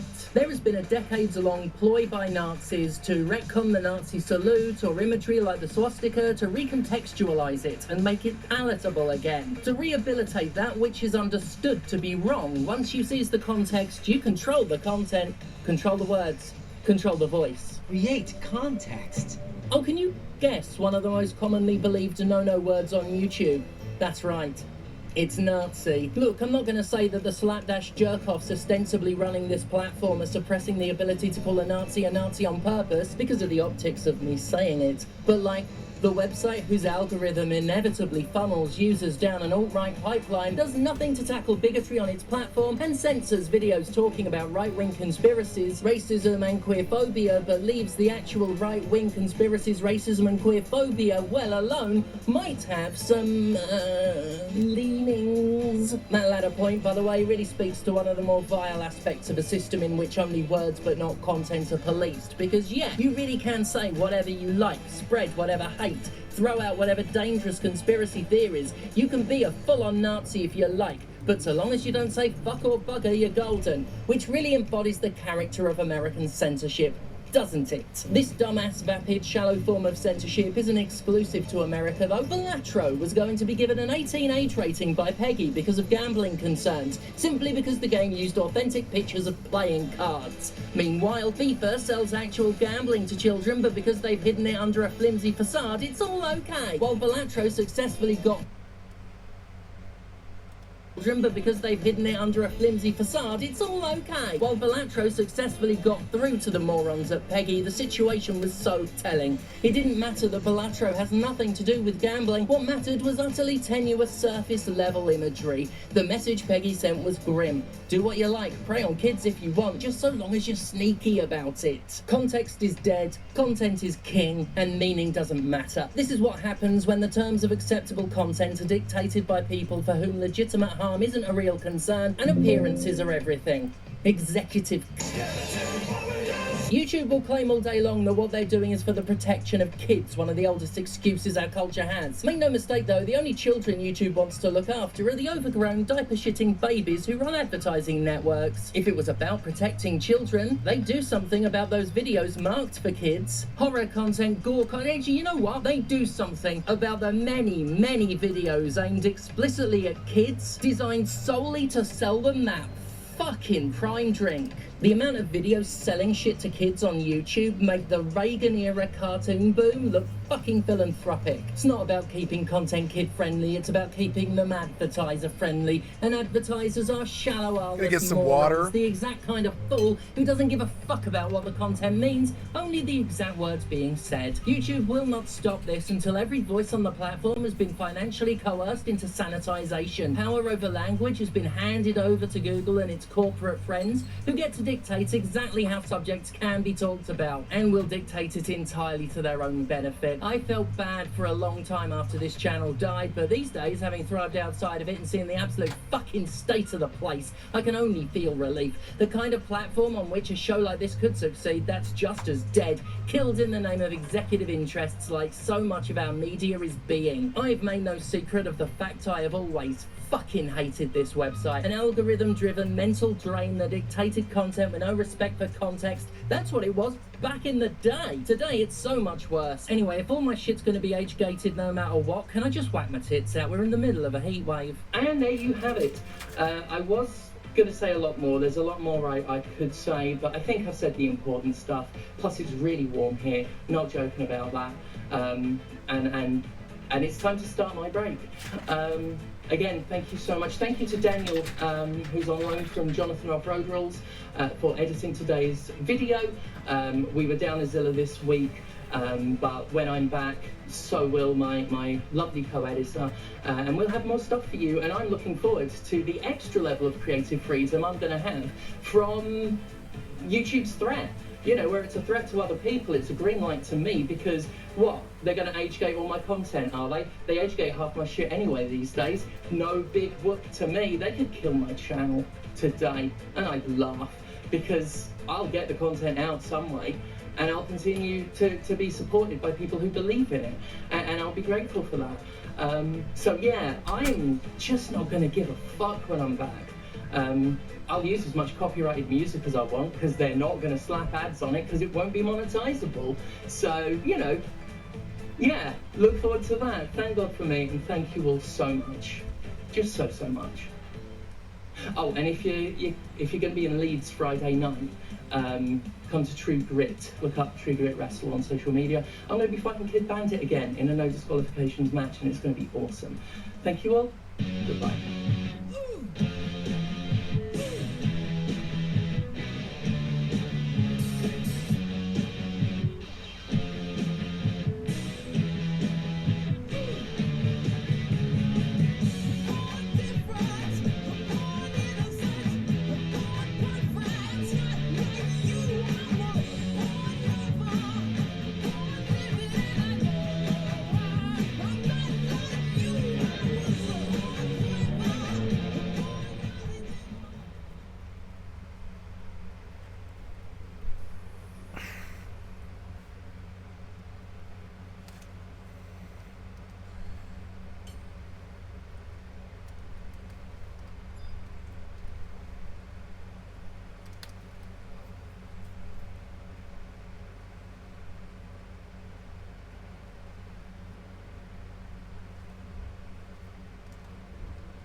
Adam Sosnick defending the Epstein cover-up on PBD. Are you not Build. value-tained? Oh my god. Oh, I am so value-tained. I'm about to get even more value-tained. And also, prominent MAGA influencers are now coming out, like Robbie Starbuck. Pam Bondi said the Epstein client list was on her desk for review to release to the public just a few months ago. Now the DOJ she leads claims that there was no Epstein client list. Sorry, but this is unacceptable. Was she lying then or is she lying now? We deserve answers. Would you look at that? Elon Musk also posted this last night. What's the time? Oh, look, it's no one has been arrested o'clock again. The official Jeffrey Epstein pedophile arrest counter. I think Elon Musk is doing this because he knows full well that the Trump administration will never reveal this information. Because I think he knows that every single person that's implicated in this is ultimately protected by the administration, by every administration. The entire purpose that the American government serves is to protect the super wealthy. That is their primary purpose here, chat. And Elon knows that he will never be implicated in this, or his brother will never be implicated in this, because they will never release this information. That's why he can posture like this. Here's a guy who has quite literally been around Ghislaine Maxwell in events. His brother directly dated one of the girls who were trafficked by Jeffrey Epstein, or one of the girls that were flown around by Jeffrey Epstein. His brother used to go to Jeffrey Epstein's mansion in New York, Kimball Musk. So he's just posturing this way to beef up his populist talking points, to win support and take advantage of the chaos that the Trump administration is bringing about by cutting away at significant portions of the MAGA base that played a formative role in demanding these kinds of things. I'm just gonna show this one more time. Obviously, as far as the people that are implicated with Jeffrey Epstein or connected to Jeffrey Epstein, Donald Trump's connections to Jeffrey Epstein actually comes after, as recently as his last tenure, when he, like I said, brought up Alexander Acosta and made him the labor secretary. Alexander Acosta is the person that gave Jeffrey Epstein, in his first sex trafficking charges, pedophile sex trafficking charges, a sweetheart plea deal that allowed him to literally leave the prison. Nothing. This has never happened before. It has never happened since. Alexander Acosta, after the new revelations came out about Jeffrey Epstein, including his involvement in the prosecution, had to basically quietly resign from this position. That was Trump's labor secretary. Trump's initial involvement with Jeffrey Epstein was famously in the first case against Jeffrey Epstein. Jeffrey Epstein used Mar-a-Lago as a hunting ground for new victims. That's the case. And now you got even DC Drano, Rogan O'Handley, admitting the White House used them for a publicity stunt.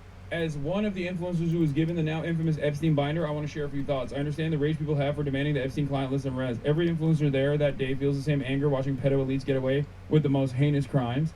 We want justice, and almost all of us have called for the client list and arrest for years. We had no idea we would receive the Epstein binders that day. We were originally invited for a meeting with Vice President J.D. Vance in the White House, and that was it. We all paid for our flights and hotels out of pocket and carved out time to go. None of us even knew who else was invited. We ended up meeting with President Trump, Marco Rubio, RFK, Kash Patel, Caroline Leavitt, and basically half of Trump's cabinet in the Oval Office. We were honored to be invited. What a great honor.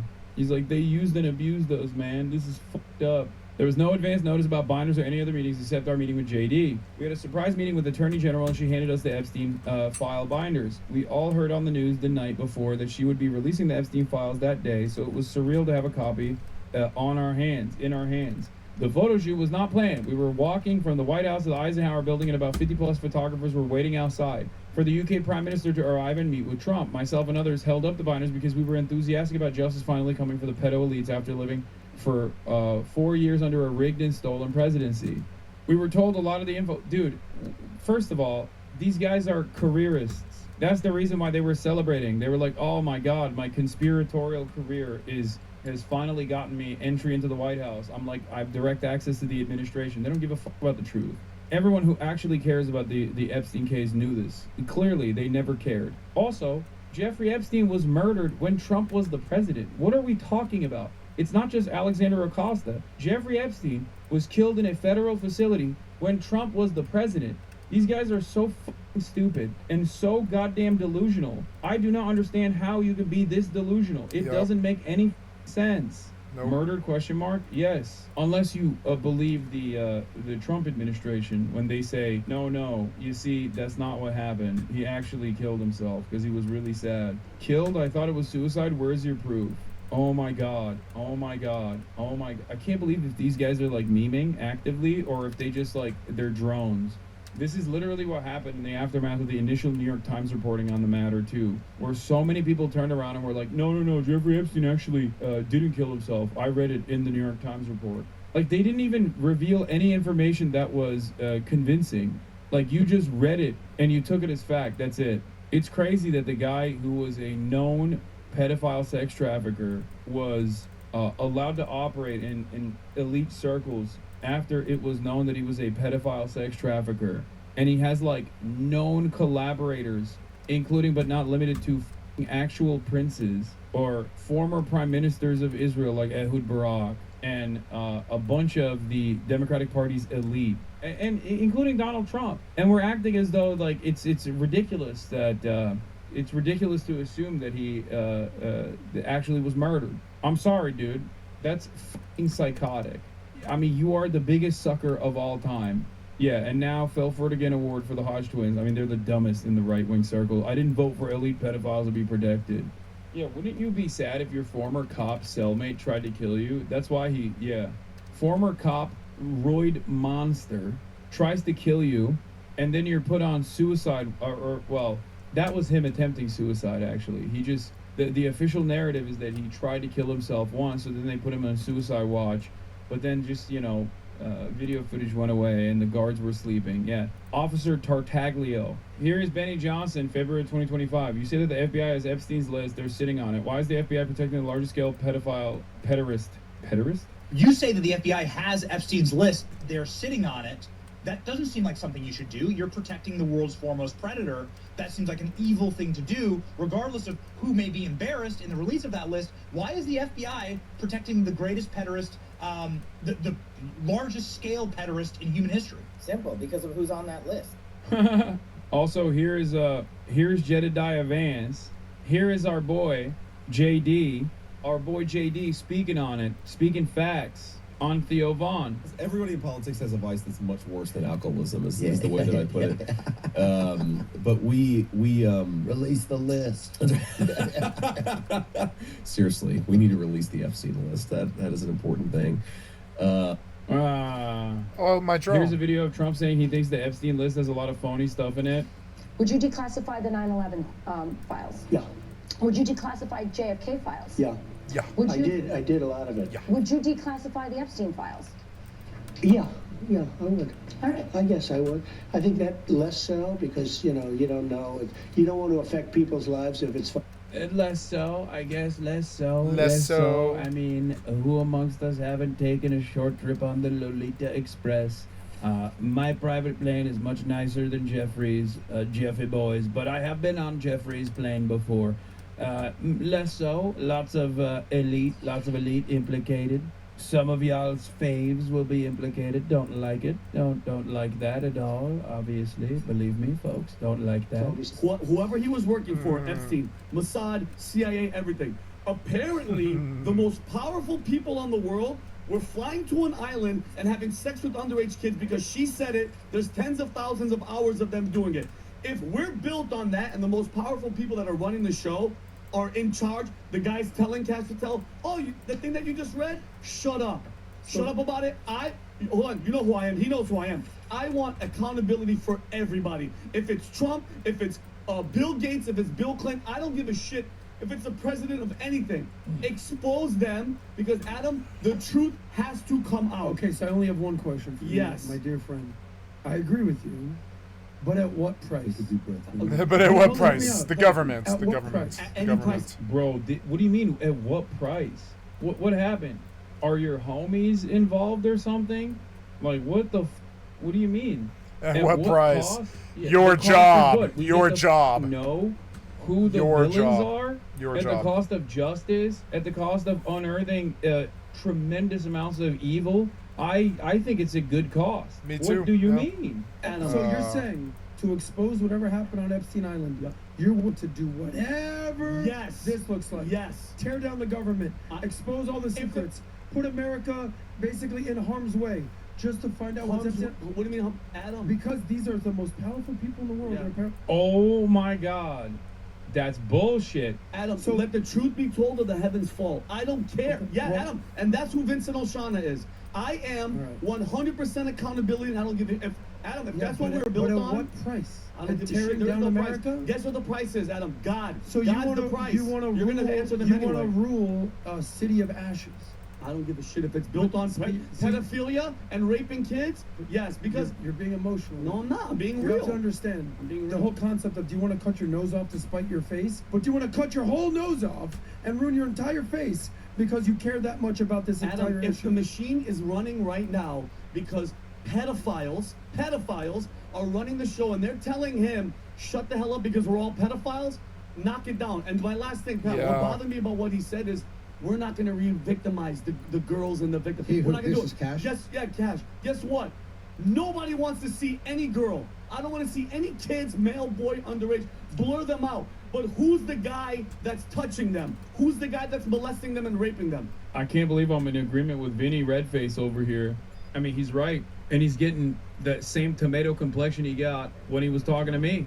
But this time for good, as opposed to for evil. I like that the defense here, the reasonable, quote unquote, reasonable defense here is basically saying, well, you know, the whole government's run by pedophiles, and this would be far too disruptive to the pedophile schemes that they have designed if we were to find out who the pedophiles are. It is what it is. Like, how do you not feel embarrassed saying that? Unless you yourself are personally one of the pedophiles or know someone who is one of the pedophiles. What would Epstein conspiracy theorists say about this fact pattern if it was about anyone other than Trump? Yeah, here are some of the Trump links to Jeffrey Epstein. Trump was quoted in a 2002 profile describing Epstein as a longtime friend and terrific guy, about whom it is even said that he likes beautiful women as much as I do, and many of them on the younger side. Trump was among the politicians and celebrities who hitched rides on the Epstein private plane in the 1990s. In 2019, shortly before Epstein's arrest on sex charges, longtime Trump advisor Steve Bannon prepped Epstein for a potential interview. Yeah, we've never gotten those tapes out either, by the way. Shouts out. Steve Bannon literally was potentially working with Jeffrey Epstein in a mock trial. There was that part too. Trump chose Labor Secretary in his first term, Alexander Ocasio, who was a U.S. attorney who oversaw a sweetheart plea deal for Jeffrey Epstein that a judge later ruled illegal. There is no world in which this many incidents do not lead people scrutinizing the individuals in charge. I don't even know how the Trump administration is going to get away with this, if we're being honest. Epstein's 2019 suicide occurred while he was in the custody of a Federal Bureau of Prison, an agency overseen by the time by Trump-appointed attorney Bill Barr. After longtime Epstein associate Ghislaine Maxwell was arrested on sex trafficking charges in 2020, Trump told reporters, "I've met her numerous times over the years, especially since I lived in Palm Beach, and I guess they lived in Palm Beach, but I wish her well, whatever it is." That's what he said. I wish Trump her well. waffled about whether he would declassify the Epstein files. We saw that already during a Fox interview, but the network edited out a portion of his answer. Trump appointed as Attorney General Bondi, who was Florida's attorneys general in 2019 and 2011 to 2019, a period of time when Jeffrey Epstein's plane records became public, victims' lawsuits were filed, and a lot of new evidence against Epstein surfaced, but she did not take action. Interesting. A lot happening here in the Epstein situation. Meanwhile, Elon Musk is using the Epstein situation, knowing full well that Trump will never actually reveal this information. It's pretty wild that the far right expected Trump, the guy who Epstein himself described on tape as his best friend, to chase down Epstein's client list instead of just closing the case. Here is the Trump is a white hat pedophile arguments coming in. Okay, this is something that I've joked about before. While I have joked about this being a possibility in the line of defense, it's still funny seeing it take place in real time. That's right.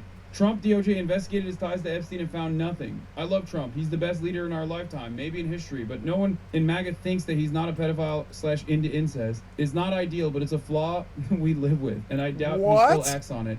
No one is perfect, but Trump comes awfully close. Move on. I like that, as I told you before. When people ask me, Hassan, do you think that, like, if Trump was outed as, like, a trans person, if Trump was actually, if he came out as trans, like, what would the MAGA supporters say? They would turn trans themselves. If you think that there is anything that Donald Trump could do that would cause some of the most diehard, some of the most loyal fans to turn around and be like, yeah, this is a bridge too far for me, you're delusional. There is nothing that Trump could do that these guys would consider to be a bridge too far. Their loyalties will always lie with the big guy. Nobody's nerfect, just a little bit of pedophilia. I would love to see this man grovel. Oh yeah, who could also forget? Here's RFK Jr. openly saying straight up, I was on the plane. You were on Jeffrey Epstein's jet, were you? I was on Jeffrey Epstein's jet 2 times. Oh. Yeah, he said it. Hey, Matt Wallace, since you saw the leaked files back in February, why don't you tell us what the White House won't? Why were you This on is gonna be Jeffrey one of the Epstein's trigger plane 2 conspiracy theories times, to wiggle their way out RFK? of, but God bless, they're going for it. Look, exclusive analysis. Was Epstein video evidence destroyed by the Biden admin? Roger Stone claims Kash Patel is telling the truth, not covering up crimes because the Epstein files and hard drives no longer exist. Let's watch. I need to see. Does anyone have any good videos of Alex Jones coming out and like defending the Epstein client list and shit? Well, I woke up this morning and turned my phone on, and there were hundreds of text messages saying, oh my God, the DOJ just put out a letter. I know you've all seen now, saying there is no Epstein client list. There never was any blackmail operation. Epstein killed himself, and the investigation's closed.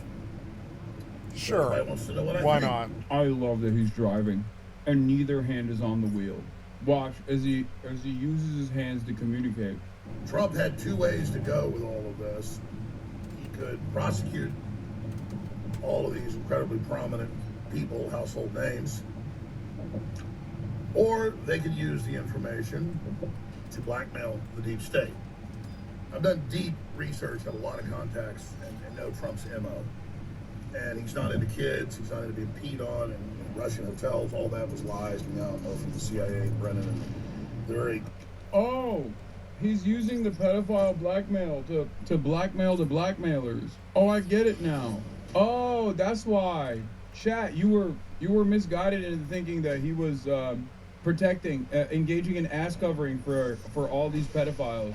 Doesn't that make him the same as the deep state then? If he's refusing to reveal this information and using the blackmail, the pedophilia blackmail, doesn't that literally make him the same as the very people that you supposedly despise? Interesting. This is the swamp winning. The question is Trump's DOJ actually using this to control the deep state? Or are they just so overwhelmed by it, they are tapping out? Because, let me explain logic here. Yeah. So, the thing that I was jokingly saying, it's like, well, you know, they used all of that time and effort to do these pedophilia operations, these pedophilia blackmail operations. It'd be a shame to waste it. That's his actual opinion. So something has changed along the way, and it all points towards this being used to blackmail the deep state. I'm not endorsing it. Clearly, this is what Musk learned about a few months ago and looked like he aged, 10 years overnight, was completely freaked out. I think the conscience had to come out and say what he said. I mean, even people like Cat Turd, who is just the quintessential, will not question anything in the Trump administration, is completely freaked out now. I mean, no one is buying this. Patrick David's had really good breakdowns of it all. Jack Posobiec said, okay, so Ghislaine Maxwell is innocent because she was found guilty of sex trafficking. So how do you say there's no trafficking or blackmail or any of this? It's just absolute horseshit on its face. Why are we listening to Alex Jones? It's a disaster. It's an absolute disaster. I'll say this. This is very, very painful and nauseating. I'm actually physically nauseated in the last 3 hours since I got up and just trying to collate this. And of course, I instantly knew what was happening when I saw the information. I've talked about the different scenarios here. Yeah, you loved Trump. You helped him get in the second time. You backed him, you fucking moron. They tried to kill Trump repeatedly. You backed They him. rolled over. I see a lot of signs that, Trump's pretty much in charge now. Dude, this is amazing. The mental gymnastics. You guys understand what he's doing here, right? We're talking about a dumbass who is a prominent media figure who literally has interviewed the president and has the president's ear at certain points. And yeah, you backed him. You got him in, you fucking idiot. The past couple of decades, now he's trying to actively defend the Trump administration. Basically claiming that the Trump administration has actually gotten this blackmail evidence and is now using it against the deep state.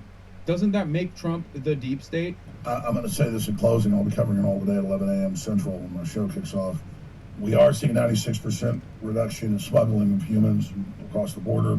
They have raided a lot of people and found human traffickers. They have saved a lot of kids. It's in the federal filings, but they're little kids, so you don't see their names in the news. That's, the hundreds and hundreds of thousands of missing kids, millions of kids total. And so I'm not throwing the baby out with the bathwater. Bro, that's crazy. Lesser of two evils. Listen, Trump is doing deep state pedophile sex trafficking operations, but he's also cut some of the deep state pedophile sex trafficking operations. All right, Donald Trump is actually doing the deep state pedophilia, but in a woke way. Anti-woke way, sorry. He's doing it in a way to undermine the deep state. This is so stupid. How is America this stupid? Lead poisoning, severe crippling of education. Look at this, look at this, look at this, look at this, look at this. 56,000 likes. And then the first guy goes, the Mossad, have you believed the anti-Semitic conspiracy theories? Epstein was Mossad on record. Your anti-Semitism magic word doesn't work. Does Alex Jones know better? Well, he's just a charlatan. What do you mean? He is just an opportunist charlatan. What made you think that he was anything but? Yeah, he is a pedo-incrementalist. He's like, slowly we're limiting the number of pedophilia here. AlexJones.com, Infowars.com. The deep state is reeling back. Trump has become the nice pedophile sex trafficker. That's right. Which goes back to my initial point, which was if Jeffrey Epstein came out and was anti-woke and he wasn't killed and he survived and he came out as anti-woke, these guys would defend him 100%. So now by coming in and being part of the cover-up, the Trump administration has become part of it. It's just you cannot see it. Are you surprised? We're not surprised. You seem surprised, you fucking idiot. You seem surprised. Physically gonna puke probably right now. My mouth's watering right now. Because I have integrity. My God, you're so much like my friend Kay. It scares me. So much good, and then for them to do something like this, it hurts my heart. And I know my friend Kay hates this man, but he sounds like my friend Kay. This is cinema. There are a million. Yeah, cinema. There are a million weepy car guys who use the exact same line of defense for Donald Trump, but none of them can do it like Alex. The left, they're all complicit. They're openly promoting pedophilia. Complicit. And they'll think it's all funny. Oh, look, Alex is sad. MAGA's turning his head. You're globalist, man. That's not gonna work, big dog. You just spent the first 5 minutes talking about how Trump is actually doing this to blackmail the deep state. That's not gonna work. How does that work? So I'm just processing this right now. I don't know on what planet I've seen all this good stuff in the real world and still being demonized by the corporate media. Constant lies, like, oh, there was no weather alert for flash. Remember when he was wasted and he dealt with Andrew Callahan because he didn't know how big Andrew was gonna be. So and then he just raged out, like whiskey bombed while he was weightlifting, if I recall. It began crying, which is fine. It's fine, but but I don't know that. In front of an audience of 2 million people or whatever it was like not that many, but it was like a lot. A lot of millions of people saw it. And he was like crying like a little bitch in front of audience. Like if I'm in front of an audience of many millions of people, I'm not going to cry. I'm going to be a man about it, I can cry when there's like 5 people in the stream and I feel like I'm the only one there like, dealing with it or whatever. But it's like with that much pressure and that many people, I'm not going to get all whiskeyed out and then cry to Andrew Callahan. That seems fucking weird. Floods in Texas by the National Weather Service. It was the day before and over 500 times. It's just constant lies. I need to defend Trump. He's being lied about. And then this type of shit happens. I don't. Why? Why is Trump was not lied about? Know what to say. It's just, it's beyond insane. You couldn't try to hurt yourself worse. You couldn't try to discredit the FBI worse than what they've done. Pam Bondi, all of it. All those videos are saying, yeah, she's seen the videos. It's all coming out. And then now it doesn't exist. What? Understand something here. Alex Jones is not mad that Trump is potentially, by his own estimation, complicit in the cover-up of Jeffrey Epstein's pedophile sex trafficking case. Alex Jones is mad because it makes Trump look bad. This video is basically like a video that he could have just sent to Donald Trump. It makes like, the "Sir, right wing it is look really bad." difficult for me to defend you right now. I built an entire career off of this case. Do you not understand? If you don't give me a single thing here, we're cooked. Do you not understand how damaging this is to everyone's reputation? He's not mad about the cover-up because he's already figured out a way to massage it. To claim that Trump is doing the cover-up because he wants to like blackmail the blackmailers in the deep state. With the same blackmail, by the way. But he's saying that this was a tactical misstep because it makes it really hard to defend.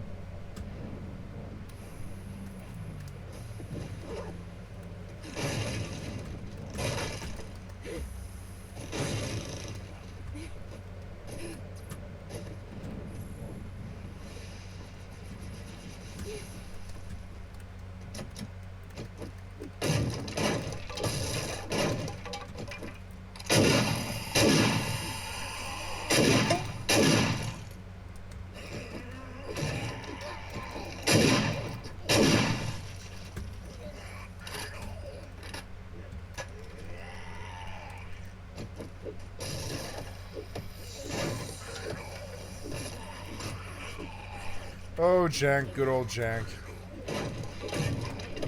Give myself an exit here. Well, I went straight to loot room somehow. Which is nice. And now I've got to, like, load a helicopter or something. I don't know. Yeah, helicopter? Yeah, probably helicopter, yeah. So, we will load a helicopter out there by the zone.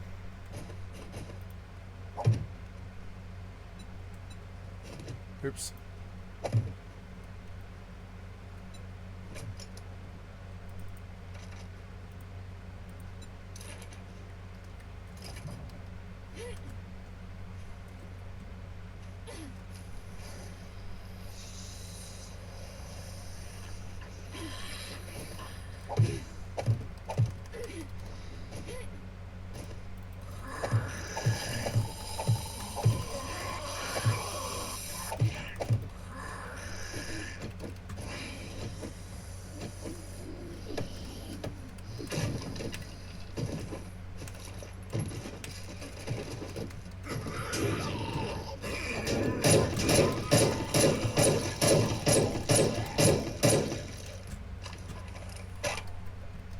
Arm is broken.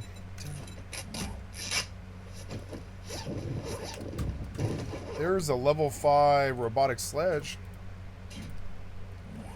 But does it have ammo?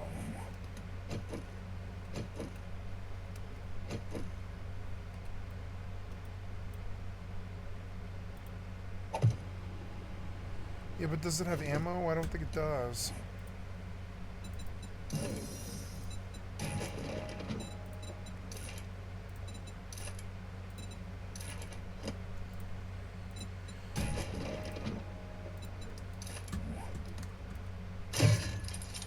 Wait, this thing shoots?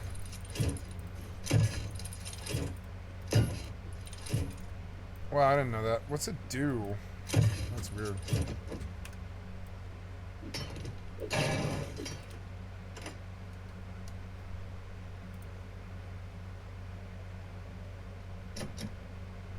Here's the new Patrick CC. There is more high quality. Thank you, Patrick CC. I've liked and subbed to your channel.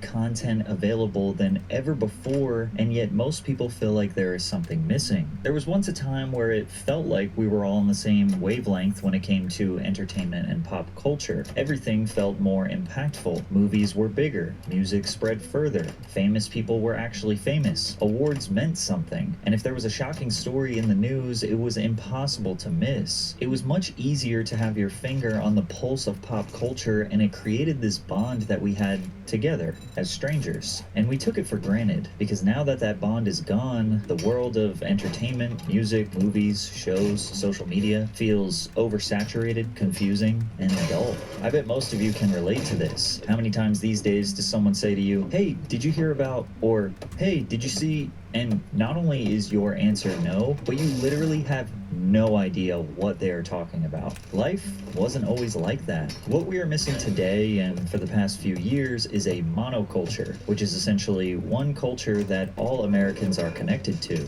Sometimes I even call it the death of mainstream, because nothing really feels mainstream anymore. Every decade had their own version of monoculture that was seemingly easily defined. But what will define the 2020s? Monoculture is dead. And for anyone watching this that's like a teenager or younger, it means nothing because they can't relate to that experience. But literally anyone older than that remembers their version of monoculture and probably misses it because it represents a much more simple time. Every generation before Gen Alpha had limited options for entertainment, and they thought it was a burden, flipping through TV channels saying, oh, there's nothing to watch. But now our options are infinite. 3.7 million YouTube videos uploaded every day, one streaming service with every song ever made, and 100,000 new songs being uploaded every day. Dozens of subscription services with thousands of movies and TV shows, a literal endless singular feed of short-form videos that one can spend hours without realizing the time has passed. And despite having access to all of this content, a lot of us feel bored and disconnected from each other. Well, today I want to talk about that feeling.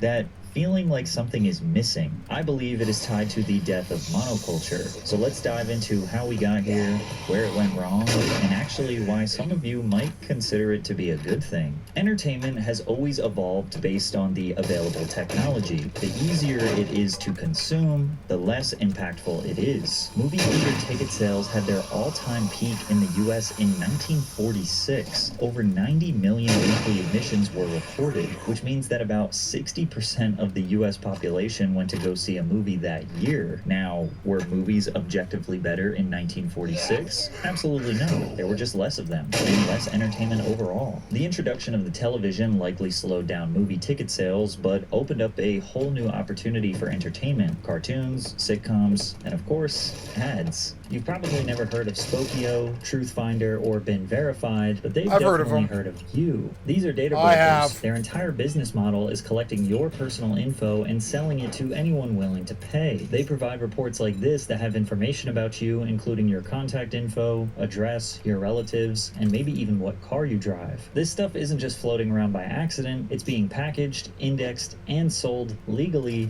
right now. Data brokers are selling our private information without our consent. They make no attempt to stop scammers, spammers, or stalkers from buying it. The government does nothing to stop them. These data brokers are literally laughing all the way to the bank, probably paying off politicians, so this continues to remain legal. That's why I started using Aura, who's sponsoring this video. Aura finds the data brokers exposing your info and automatically sends opt-out requests to get it taken down. You don't need to fill out dozens of forms because Aura does it for you. Aura also monitors the dark web, alerts you if someone's trying to use your info for credit fraud, and comes with a VPN and password manager. And if something does happen, you're covered with up to $5 million in identity theft insurance and 24/7 US-based fraud support to help you fix it fast. You can try Aura free for 14 days at aura.com/PatrickCC. That's more than enough time to start getting your information removed from these sketchy sites. But even television has its limitations. You had to watch the show at the exact time it aired, or you missed it and had to wait for someone to tell you what happened the next day. Or even worse, you had to read this book called the TV Guide to figure out when they were going to air a rerun. Plus, there were only a few channels, so competition for attention was fierce. But that also meant that millions of people were watching the same thing at the same time. With most households operating on 9-to-5 work schedules, the only time carved out to entertain yourself was between 7 and 10. This was known as prime time, and that's when the few good shows were on. Families watched the same things together, and a new episode airing at 8 p.m. on a weeknight. Yeah, because it was really good. Hallways and office break rooms well the next written. day. Worst case scenario, you could stay up for late night television where Letterman would catch you up on all your pop Scripted isn't good anymore. We were connected as humans, kind of operating on the same wavelength, and the entertainment added to our humanity. That is, unless you were entirely disinterested in the few available shows and movies, then you had no other options, your life sucked, And you were looking for other forms of entertainment like heroin, but at least back then, it didn't have fentanyl in it. But the way people consumed movies and televisions stayed relatively the same. What if he's talking about himself? By the 1970s, 95% of households had a TV in it. And then in the 80s and 90s, there was a like massive back then, uptick in available... the dope was actually worth being a drug addict over. Now they've just poisoned everything and everyone, even the dope, and they've stolen everything. It's weird. Entertainment, like an entire TV channel dedicated to showing music like back videos, then, I could understand being a drug addict. Now I don't, because the dope isn't real, you know?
That is not what I meant to do.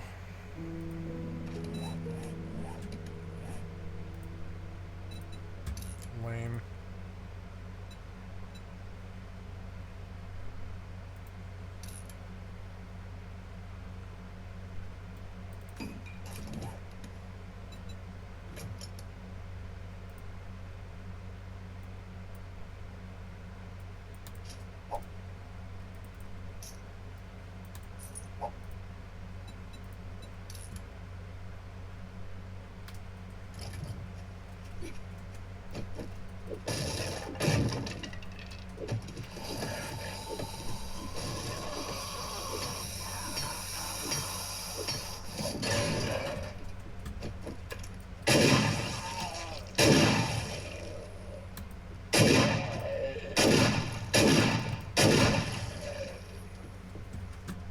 I think I would have put 12 in my rotation. I've been thinking about it a lot lately. There.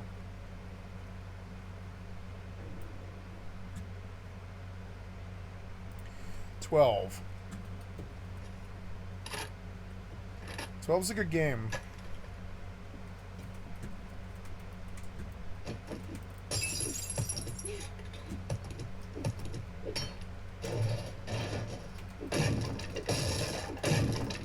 Zitza's a good game.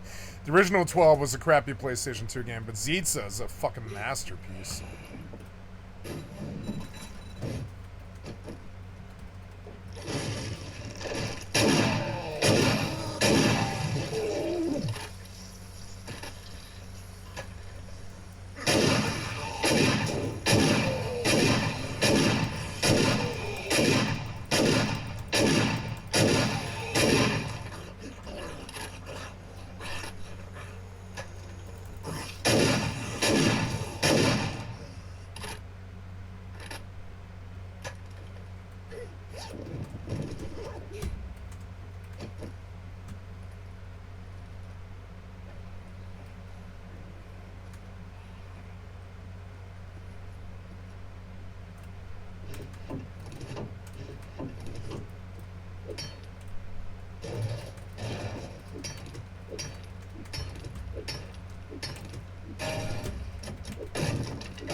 Oh, I'm done. Yay.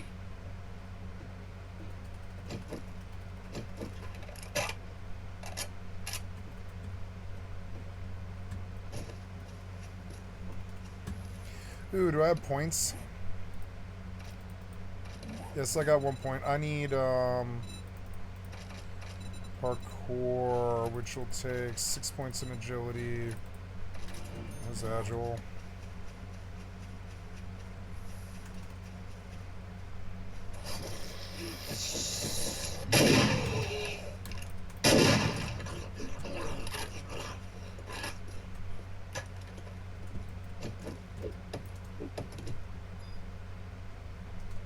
Serafina Pekka something? Serafina Pekela.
Gotta go water the garden, eat dinner soon.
What if you drink all the coffee?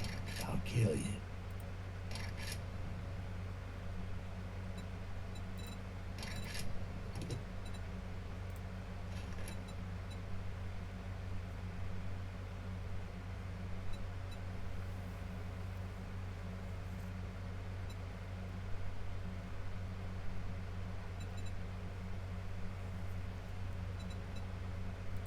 I'm gonna make you an offer you can't. I'd say it's been an honor to work with you, but it would be a lie.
Okay, guys, I've got to stop here, and I'm going to go water the garden and do dinner. So I will be gone like an hour, hour and a half, something like that. And thank you so much for your time. I'm sorry to bomb out on you, but I do have to do real life stuff here now. And that's everything. I will be back here to finish this video and do more content in a couple of hours, an hour to a couple of hours.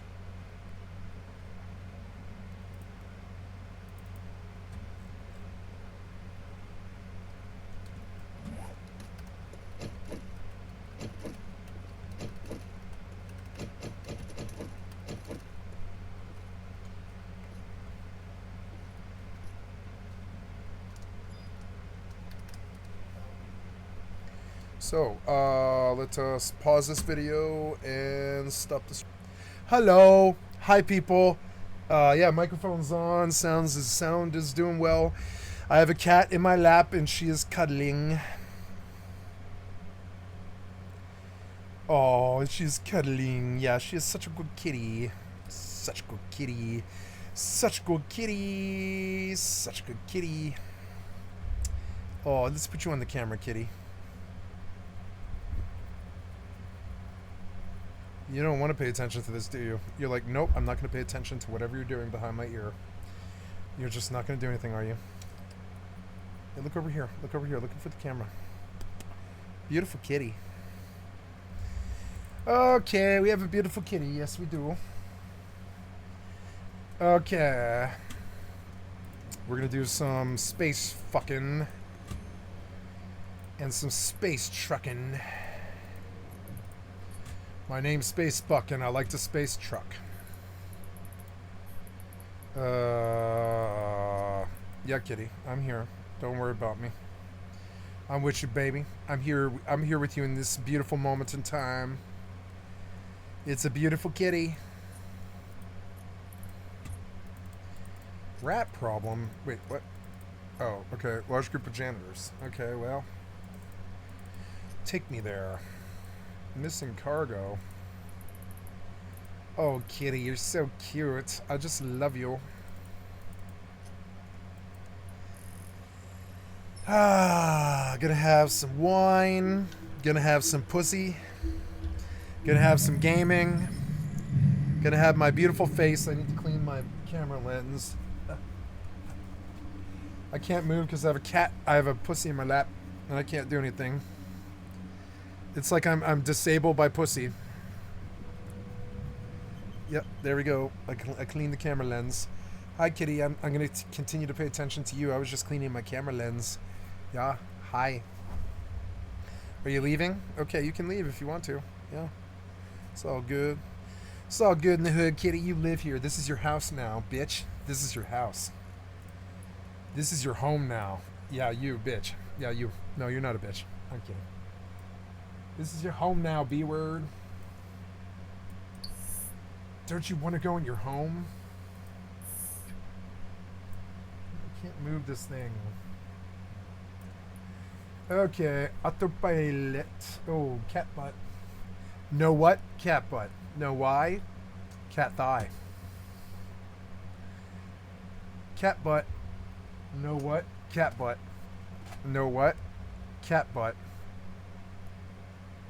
Cat butt.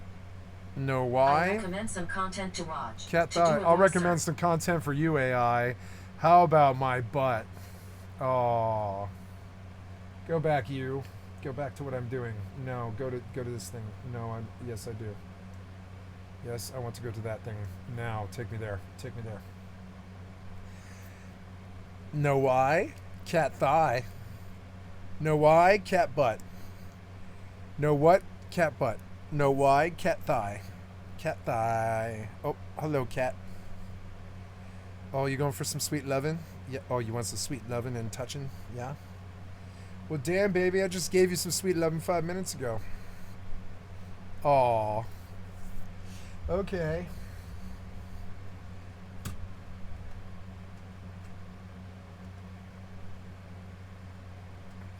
She's insatiable. an entire channel dedicated to showing cartoons. But even with more niche options, primetime shows still dominated pop culture, and Americans still felt a sense of togetherness through a somewhat limited availability. Is music not hitting the same anymore? Doesn't it feel like you used to have a connection with others based on it? Yeah, music didn't hit the same when they raised tickets to $200 on a weekend or whatever. And it's like, I don't have $200 for anything, much less concert tickets, but I don't have $200. I've never had $200. I can't spend that on a concert ticket. You're fucking stupid. Maybe you guys just have never been in the lower class. You just really don't know how expensive it is. It's like you don't have any money. Oh, spread the sails. Spread the sails, kitty. Cool, it's beautiful. Spread the sails, spread them. Long we swept on the moaning main, take us back to shore, Jack. Ba ba ba ba ba ba ba. Volley volley volley rio. A shared love for the same music? Well, music had a similar permeating connection to pop culture with a few key differences. For most of the 20th century, music was somewhat of a luxury. Today, for $15 a month, you can get access to every song ever made and 100,000 new ones uploaded daily. What? $15 used to get you one album, Oh, no. and you had to take your happy ass to a record store and physically buy it. And if the album was in high enough demand, they might not actually have it. And that seems like a dumb thing to say, but in our modern culture, entertainment is never not available to you. These stores often had a strong sense of community and served as a gathering place for music fans. It wasn't unusual. Oh, those were torpedoes. They fucked him up. Yeah, torpedoes. Fucking sweet. Kill this thing or whatever. Invested. They worked hard for that money. So to get the value back, they actually listened to the whole thing. They even tried to like the songs that they didn't initially like because they paid for it, which ultimately made them appreciate the artistry on a different depth. This uninterrupted focus on the music built a deeper connection from the fans to the artist. Fans had to imagine what their favorite musicians were like based on lyrics, a few interviews, and carefully staged photographs in magazines or posters on their wall. Farted. There was a mystique. Pop stars felt larger than life, almost like fictional characters, which is why people would pass out at the mere sight of Michael Jackson. Today we have countless interviews and endless access to all of their thoughts and opinions on social media. That mystery is gone. Artists are more accessible than ever, and because of that, they feel less special. And since music was basically a luxury, most people didn't have tons of disposable income to buy every release they wanted to listen to. So they typically resorted to listening to the radio or watching MTV. You couldn't just search your favorite Guns N' Roses song and get that instant gratification. Oh, you missed. MTV and just wait for it to come on. But in the meantime, you were consuming tons of other good songs that made you a more well-rounded music listener. And that was the same predicament for everyone. So at school dances, parties, or clubs, everyone felt connected because the songs that were being played were the ones that everyone had the same access to. A lot of club DJs today still mostly play music from the 2010s, and a lot of people wonder why they aren't playing more modern music. Like, are we all crippled by nostalgia? Well, not No, they would just the modern artists aren't good. From the 2010s, you can Billie Eilish was and Lana. Everyone in the club is gonna know those songs. Whereas today, Aurora. everyone just listens to vastly different music. What's considered extremely popular and mainstream to you might literally not be considered extremely popular and mainstream to the person next to you. Today, we have unlimited access to every song ever made. When a new song or album drops, it is just right there in your phone. You don't have to talk to anyone, don't have to buy it, don't have to wait. Most of the time, the artist is actually begging you to listen to it, or you accidentally found out about it. You didn't even want to discover it. Most people have resorted to just letting the algorithm decide what music to recommend to them because it's easier than doing all of the effort I just talked about before. Combine this lack of mono connectivity through music, requiring absolutely no effort to get access to the music, as well as artists not having the star power due to overexposure, and surprise, music holds absolutely no value to the average casual listener. Once we entered the 2000s, the rapid advancement of available technology caused a dominant monoculture to become more fragmented. TVs were becoming cheaper, bigger, and higher quality. I didn't know they had The internet was getting torpedoes. faster, becoming easier to access and navigate. Cell phones were in everyone's pocket. We were becoming more connected than ever, but we didn't realize it was actually going to drive us further apart. In my opinion, 2000 2000 to 2010 was a great sweet spot for pop culture. I would describe today's culture as everything all at once. And the early 2000s was the same, but it was slightly more manageable. Let's start simple. Movies. Here's a graph of every movie released per year around the world. You can see the quantity of movies released remained relatively the same from the early 1970s to the late 1990s. And it just started slowly ramping up in the 2000s before it exponentially exploded. Back then, there was a rhythm to it all. You'd get 2 or 3 massive blockbusters every summer. Movies like Spider-Man, Pirates of the Caribbean. They were all bad. I didn't like them. For weeks. As fall and I winter think the last rolled good in, one you'd was see like, smaller I budget, don't know, more Joker. experimental or just simple films rise to the surface. Movies like Eternal Sunshine of the Spotless Mind, Sunshine, Juno, and Requiem for a Dream. Everyone kinda knew what was coming and when it was coming. And that predictability created a shared sense of anticipation. Even smaller budget films had a shot at becoming massive. And the reason they had a shot was because people actually went to the theaters. Our last peak in movie theater ticket sales was in 2002 when 1.5 billion tickets were sold. But even if you didn't go to the theater, we had these really cool things called DVDs, where you could buy the movie that you missed and watch it at home. And if you didn't want to commit to buying it, no worries. You could rent the film for a few bucks by going to this magical place called Blockbuster. This is a store where you could essentially browse all of the movies that you didn't get the chance to see. I'll put my hands on you in a actually minute. Talk to the employee who worked there, and they would give you a recommendation or tell you what everyone else is renting. Sometimes a movie was in such high demand that all of their copies would be rented and you couldn't get it. Imagine that. Imagine any form of entertainment being unavailable for you today. Scarcity created demand, and it made the film more exciting. It made you want to watch it more. Most of those crappy yet special early 2000s comedies were the perfect films to pick up at a Blockbuster, and people loved that place. Scary movie. That was a great film. In revenue in 2004. Really genuinely funny. Actually funny, you know. Had this I love the Wayans brothers. They were always funny. And was actively using their brain to choose. Don't Be a Menace. That was such a funny TV film. Still had a somewhat similar rhythm in the 2000s. Primetime was still I love that valuable film. airtime. MTV was in its best era, in my opinion, having a plethora of terrible yet oddly captivating reality TV shows and experimental series, while still having their sister network, MTV2, play music videos 24/7. It was one of the most versatile eras for mainstream music, with lyrical rap, crunk rap, rock, emo rock, country, yeah, there was a lot of good EDM, stuff. R&B, and countless other genres. People were hauling like good music ass back then. Radio. Yeah. It was just on the cusp of being overwhelming, but having it all contained on MTV and VH1 made it still manageable to keep up with. Kids were absolutely consumed by Nickelodeon, Disney Channel, and Cartoon Network, which were 3 separate networks that each Oh had man, 2 to Adult 3 Swim was shows like a worth way of paying life attention for to me. in their respective I loved eras. Adult We still Swim. had a healthy separation between our personal lives and our Everybody out of the school and pool, work Adult lives from Swim, 9 to 5, you know? only entertaining ourselves lightly in the morning and in the evenings. We didn't have a phone to distract us from literally every millisecond of boredom. The entertainment options still felt limited enough that you could feel like everyone around you was on the same wavelength. Plus, we were still at the mercy of knowing the schedule of when new shows were going to air. But that started to die when cable companies provided DVR capabilities. You could now record your favorite shows and movies and watch them later whenever you wanted. This was the beginning of the streaming service era takeover that so many people today loathe. Today, you may feel like you are not as connected to the culture because one, less such a people are good going to the kitty. theaters, and 2, Yeah. the DVD and TV business has been demolished by streaming services like Netflix, Hulu, HBO Max, etc. Being able to stream anything, anywhere, anytime, all while being alone in your room means there's no anticipation, no excitement, nobody to share the experience with. Yeah, he's right. And therefore, Oh, no real good reason kitty. to watch.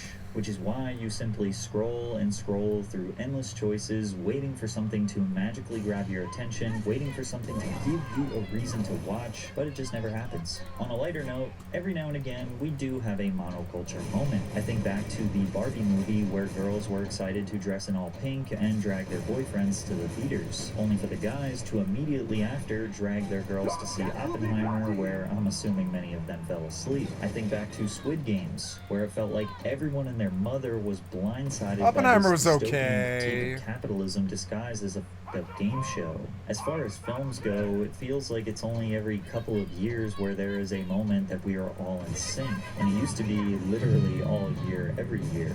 I can't even remember the last time music had a monoculture moment. I mean, sure, radio is still kind of relevant. TikTok made popular songs more popular, but there's so much music all over the place, all the time, that I don't even know what anybody's listening to anymore. For TV, Yellowstone, Severance, White Lotus, Love Island, I mean, they are extremely popular. They're good, but they're not can that we say good. everyone is watching those They're not shows? Simpsons Will those good or shows define Trailer this Park era? Boys I bet good there are or... a ton of you watching that are like, I didn't watch a single one of those shows. The irony of it all is that the death of a unified culture everyone seems to be feeling came with our pursuit to be more connected than ever before, because the adaptation of the internet and social media into our everyday lives was the nail in the coffin for monoculture. By the turn of the century, everyone with extra cash had a computer somewhere in the house. Our parents were using them to basically replace what the newspaper did for decades. As the desktops and internet connection got faster, we looked at forums, chatted through AOL Instant Messenger, played simple flash games on Newgrounds, and even bid on random antiques from eBay.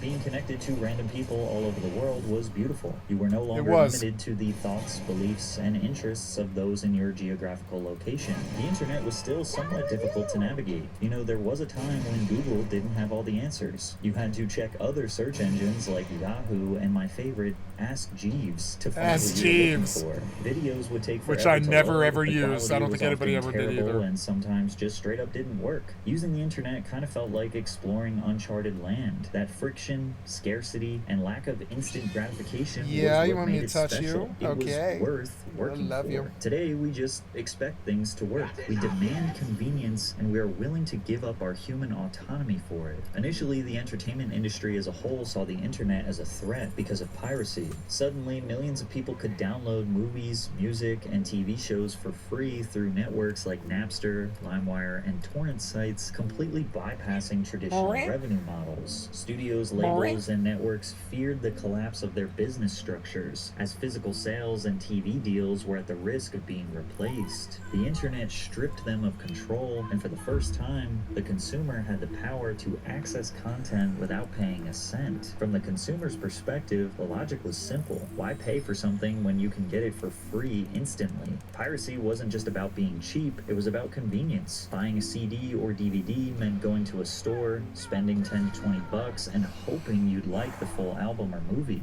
Then again, people didn't realize the nuanced value of the additional human experiences they got while consuming. The last time I thought that a Hollywood film besides Joker was actually worth seeing in the theater was the summer of, I don't know, I want to say 2006 or something like that.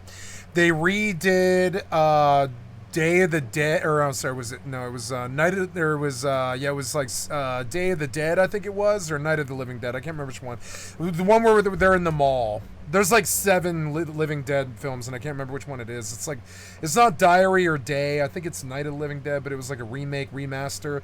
It had a lot of beautiful women in it, and it was very modern. Had a lot of blood and gore, and I think Ving Rhames was the main star, I think.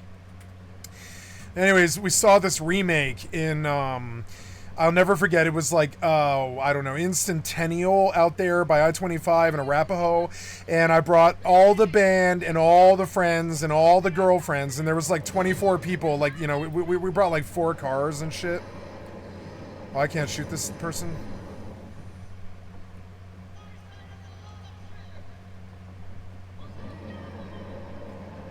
Sorry, I didn't realize you were real. Sorry, I didn't realize you were real.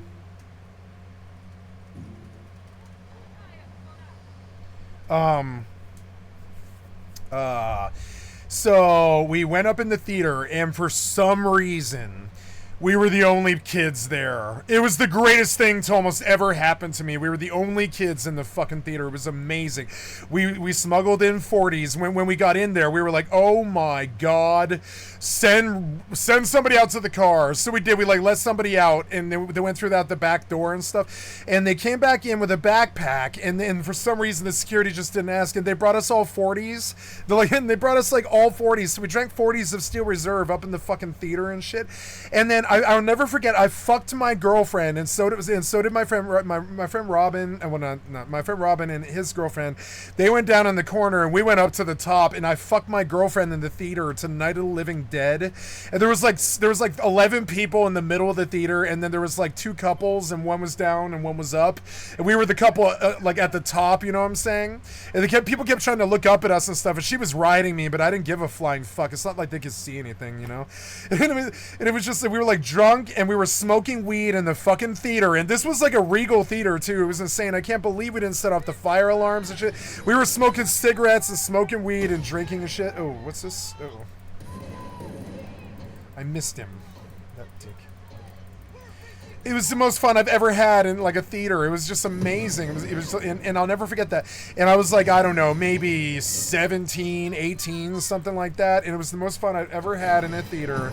And it's just never been that fun since. And I swear to God, that's what we expect. We expect experiences like that out of like, you know, oh no, I'm sorry. There was a couple of more times. I remember another time where Hollywood really, really meant something to me besides that stupid Night of the Living Dead movie. And I saw a lot of movies with my friends and stuff that were really amazing. You know, we saw Saving Private Ryan and shit like that, Titanic together, stuff like this. We used to take like huge groups of people to see crazy big movies, you know. And like, you know, and it was a lot, and the last time it was formative to me, I remember I had lost my apartment and I had traded my cat for 3 months of rent, and the second Hobbit movie came out. Was it Battle of Five Armies? It was Battle of Five Armies. It was the third one. And I was like, oh my God, I don't have a job. I don't have any money. I lost my cat. I'm on the streets, but I don't care. I'm going to stop everything that I'm doing. I was on my way out of town, I think, if I recall. I was moving, and it was like snowing. It was a terrible blizzard.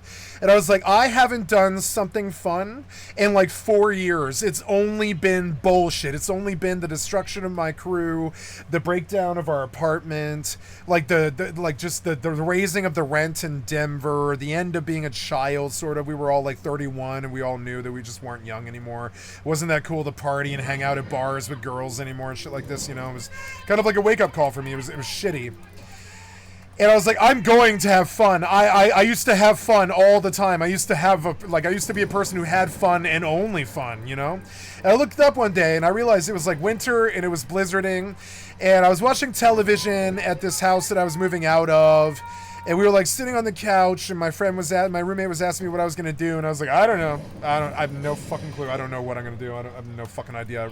I have no idea. And he really didn't like that answer. And I was like, I don't know. I don't like that answer either. But I mean, I don't know what I'm gonna do. I don't have a ton of money to pay some rent and some new deposit on some new apartment. I don't have a job. My car just broke down. My parents want me to move out to the West Coast and all this shit. And he was like, what are you gonna do? And I was like, I don't know. I don't know what I'm gonna do. I think I'm gonna move out and fall to the streets. That's what he said to me. He's like, I remember the fight. He was like, you literally just went and poured another fucking, he was like, you're pouring another five-finger death punch. And I'm like, yeah, I'm pouring another five-finger death punch. And he was like, what are you gonna do? You can't pay me rent, and you're gonna be out of here in 4 days. And he was like, I'm worried about you, bro. What are you gonna do? And I was like, I don't know, buddy. I don't know. I traded in my cat for 2 more months of rent is what I ended up doing. And I stayed there for 2 months until it wasn't freezing to death. And then I moved to the West Coast and I lived with my parents. Cause I mean, what do you do when you fall down to the fucking streets? You can't do anything. I didn't have a working car. I was a delivery driver. What am I gonna do if I don't have a working car and I'm a delivery driver? I had to quit my job at Grubhub Food to You because I didn't have a working vehicle, you know? It just sucked. And everybody was like, what are you gonna do? And I was like, I don't know, fall to the streets? You think I have a solution to this? I've been fucking living paycheck to paycheck all of my goddamn life. I've never had a solution to this. What do you mean, what am I gonna do? What do you mean, what am I gonna do? Like, whatever. So, yeah, and I remember like the day that, the day that I moved out and packed up my car, on the way out of town, I went and I parked in the fucking parking lot at the Dollar movie theater, And I bought like 4 tickets, and I smuggled in like a bottle of vodka, I think it was, and like a bottle of orange juice or something like this. And I was like, I'm gonna watch because I really liked the Hobbit movies. I didn't think they were good movies, but I liked them a lot. I didn't think they were good movies like LOTR, but I liked them a lot. And everybody else was like, oh, it's not as good as LOTR. It's kind of good, but it's not as amazing. It's a little bit more cheesy and schlocky, and there's a lot more musicals and stuff in it, and all this weird shit. And I was like, but it's good. I like it. I like the first 2. I know it's gonna be good, and I did like Battle of the Five Armies, and I did not mind watching it. And so I went in there at like 11 in the morning. And I drank until like 7 p.m. And I watched Battle of the Five Armies at the Dollar Movie Theater for like, I don't know, 6 hours. It was like 3 watchings or something. It was like 9 hours. I went in there from like 11 in the morning until like 7 at night or something. They were all like 3-hour fucking watchings. And I was depressed. I had just fallen down to the fucking streets. And that was the last time that I remember Hollywood being fun enough for me to enter a goddamn movie theater. You know? It's just not that fun anymore. The movies aren't good enough anymore. Like the stories aren't good enough, the scripts and the people and the actors aren't that good enough anymore. Like there's been movies lately that I've really liked, like Dallas Buyers Club or Birdman or what's that one, Black Dahlia with the ballet artist. Or I mean, there's been good movies lately, or Waking Life, or not. It was Waking Life, or it was something like that. It was something, A Needful Life, or something like that, about the World War II conscious objectioners in Nazi Germany, right? That was Baz Luhrmann's newest movie. That one was pretty good. The Joker film was good, but the sequel I heard was bad. I haven't seen the sequel to the Joker yet. I like Nightcrawler. There's a few good modern movies that were really, really genuinely fucking good. And what? And so I'm out. I'm like full blown out of ammo. That's not too good.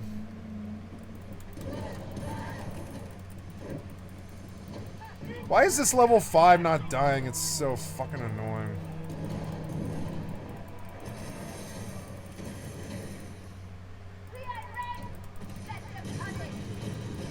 Can I shoot that red barrel?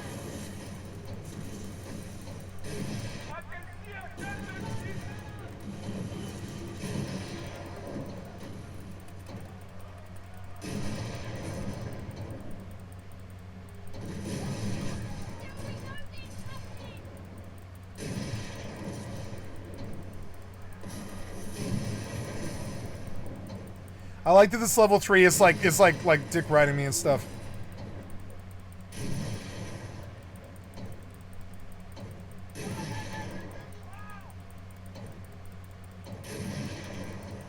I like this game because it's mindless. It really doesn't require you to do anything except press like mouse click, shoot, and like press A or D. That's it. That's like the only thing it requires you to do. Ooh, he's gonna die, isn't he? Yeah, he is.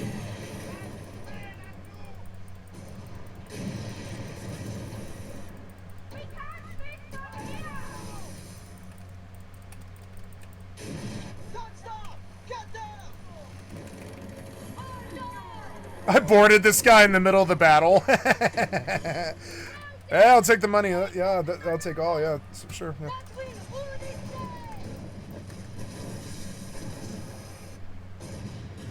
That's not too good.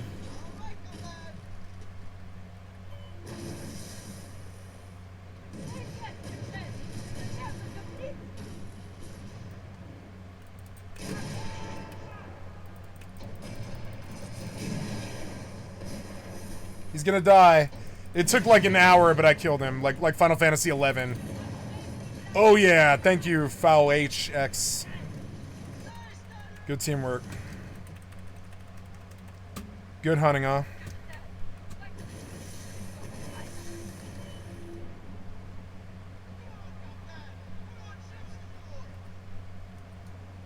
Nice, that felt good. I actually talked to that guy. So yeah, so like, and I remember those experiences, and I'm like, Hollywood couldn't possibly fuck. I mean, and it sucks like this, right? I know that Hollywood can't get its sexy 17-year-old girl ass into my lap and fuck me in the back theater to Night of the Living Dead remake or whatever, 3D or whatever. I know that Hollywood can't provide that for me. I know that Hollywood can't provide me getting drunk on vodka and watching, you know, Battle of the Five Armies 3 times in the dollar movie theater or whatever in a row as I'm leaving town in a blizzard, right? I was like, well, I can't drive. It's a blizzard. What do I do? I was like, well, you know, I could just drink at the fucking dollar movie theater for like 8 hours until this blizzard ends and then just go to a motel or something. And that's what I did. I was like, no, I slept in the car that night. In the fucking, as I remember, I slept in the fucking car that night because I was too drunk to drive out there in the fucking dollar movie theater, like totally solo, no friends, nothing. Like, I mean, I have friends, but they weren't with me. I was traveling and shit. And I just like got drunk at the dollar movie theater, and then I walked out to my car. I turned on the heater and I slept out there for like 5 hours until like 4:30 in the morning or something like that. And then I like got breakfast and I got up and I drove to the West Coast.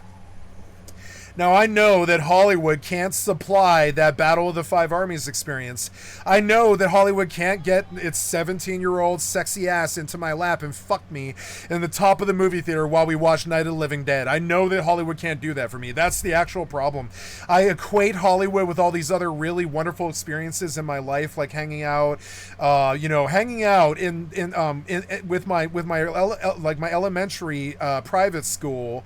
Out in the summer and watching, God, back then it would have been Ghostbusters, right? Like watching Ghostbusters with my entire school on a giant fucking screen in the summer during the summer fair and stuff like this. I know that Hollywood can't supply that every single time I sit down in front of one of their films. And that's one of the reasons why I went video games, is because video games generally can do that for me. But Hollywood can't do that for me. So now I'd rather that they spent their time trying to make really, really epic good games like I thought Baldur's Gate 3 was actually too much of an RPG, and I wish it had just actually followed its cinematic thing even more, because frankly the battles were goddamn boring. Like they were like fucking boring unless you're actually in the Dungeons and Dragons battles, which I don't know why you would be. It's so fucking boring. It takes so long, But anyways, so but the whole like cinematic aspect of Baldur's Gate 3 was amazing the first time I ever did it with Bagon. It was just amazing. It was just fucking good. I'll always remember it. It was like watching a Hollywood film for the first time. I'll never forget it. It was really good. That's what video games could do. They could take over Hollywood and supply, instead of now I would be okay with 30 Marvel games if they were of the quality of Iron Man 1 and 2, like in the films. Right, but I would be okay with Marvel games. I would be if they were of the quality of like Iron Man films, but they're not. They're fucking shitty, like Suicide League or Suicide Squad versus the Justice League or whatever. They're crappy Marvel games, but I don't really see why they can't make a truly amazing, almost Tim Burton-esque like Batman experience, where they have a really good story like the original Tim Burton Batman. They even have like music videos in it with like Prince singing and stuff like this, right? The Otis appears to be vibrating. What does that mean? It's like there's some crazy like thing coming, I think. Did you pick up all that loot? You better fucking have. I think I angered the Kraken. I don't know. I think there was a Kraken and I think I was supposed to run and I did. I think there's like a sandworm, kind of like Dune. I think this game's better than Dune. I'm sorry, but I do. I think there's more good PvP in it for one thing than Dune. Definitely. I'm like definitely sure of that. Because I've done it already. I've definitely killed a bunch of people in this game already. It is definitely better than Dune. I know it is. I missed him. I missed him completely. This fucking dick. Ram you, bitch. That damn near did his whole bar. Fuck this guy. Die. Yep, down he goes. Loot him. 300 men just went to the drink. Or whatever. 90 people just went in the drink. It's terrible. I mean, I would pick them up, but I mean, they probably would want to kill me, right? Good man picks them up, though. It is a Kraken. Look, it's a Kraken. It's a giant alligator. I can't fight that thing. Get the fuck out of here. Is he going to kill me? He is going to kill me. No, no, leave. I want to do my stupid event and leave. Slay the silent predator? Fuck no. I don't have any torpedoes. What are you talking about? I can't fight this thing. It's going to one-shot me. What are you talking about? Kill this other guy and leave. Ah, don't one-shot me, damn it. The hell was that? Shoot this thing. I don't do any damage to it. Why are all these crazy things happening to me and only me? It seems like there's all these other people out here who don't have this stuff happening to them. God damn it, why is it always me? Never mind, I think I can probably kill him, but I don't know. I don't know if that helped to do it, though. Ah! I hit him. God damn fucking gator. I don't know. Just go sink this ship so I can get credit. I'm okay with a fast travel back. I just want to get the credit before I have to come all the way the fuck back out of here again. Go faster, faster, faster. Get me out there. I want to kill this guy. Make the alligator swim for it. Yeah. Go, go, go. Giant alligator. I really don't see why we couldn't have an alligator that's like 600 feet long. I really don't see why that couldn't be a reality, actually. I don't see. We had dinosaurs, didn't we? Why can't we have giant-ass alligators in the ocean? I really actually don't think that's that unrealistic, kind of. It is in the respect that alligators are fresh water, aren't they? I think most crocodiles, or whatever the fuck that thing is. Look, he hit the ship for me, and he killed it. Nice. I don't have to come back out here again. Yay. I don't think, anyways. Yeah, I don't think so. I guess this is part of it, I guess. Where is he? I'm out of ammo except for my starboard fucking cannons. It's so annoying. Ah, that was most of my help bar. Don't kill me. I'm just going to leave. Get sails going. Let's go. Get me out of here. Full sails adrift or whatever. Let's go. Sitting on a sticky feed. Oh, sorry, full sails ahead. That was all just considered to be an inconvenient cost of getting what you wanted.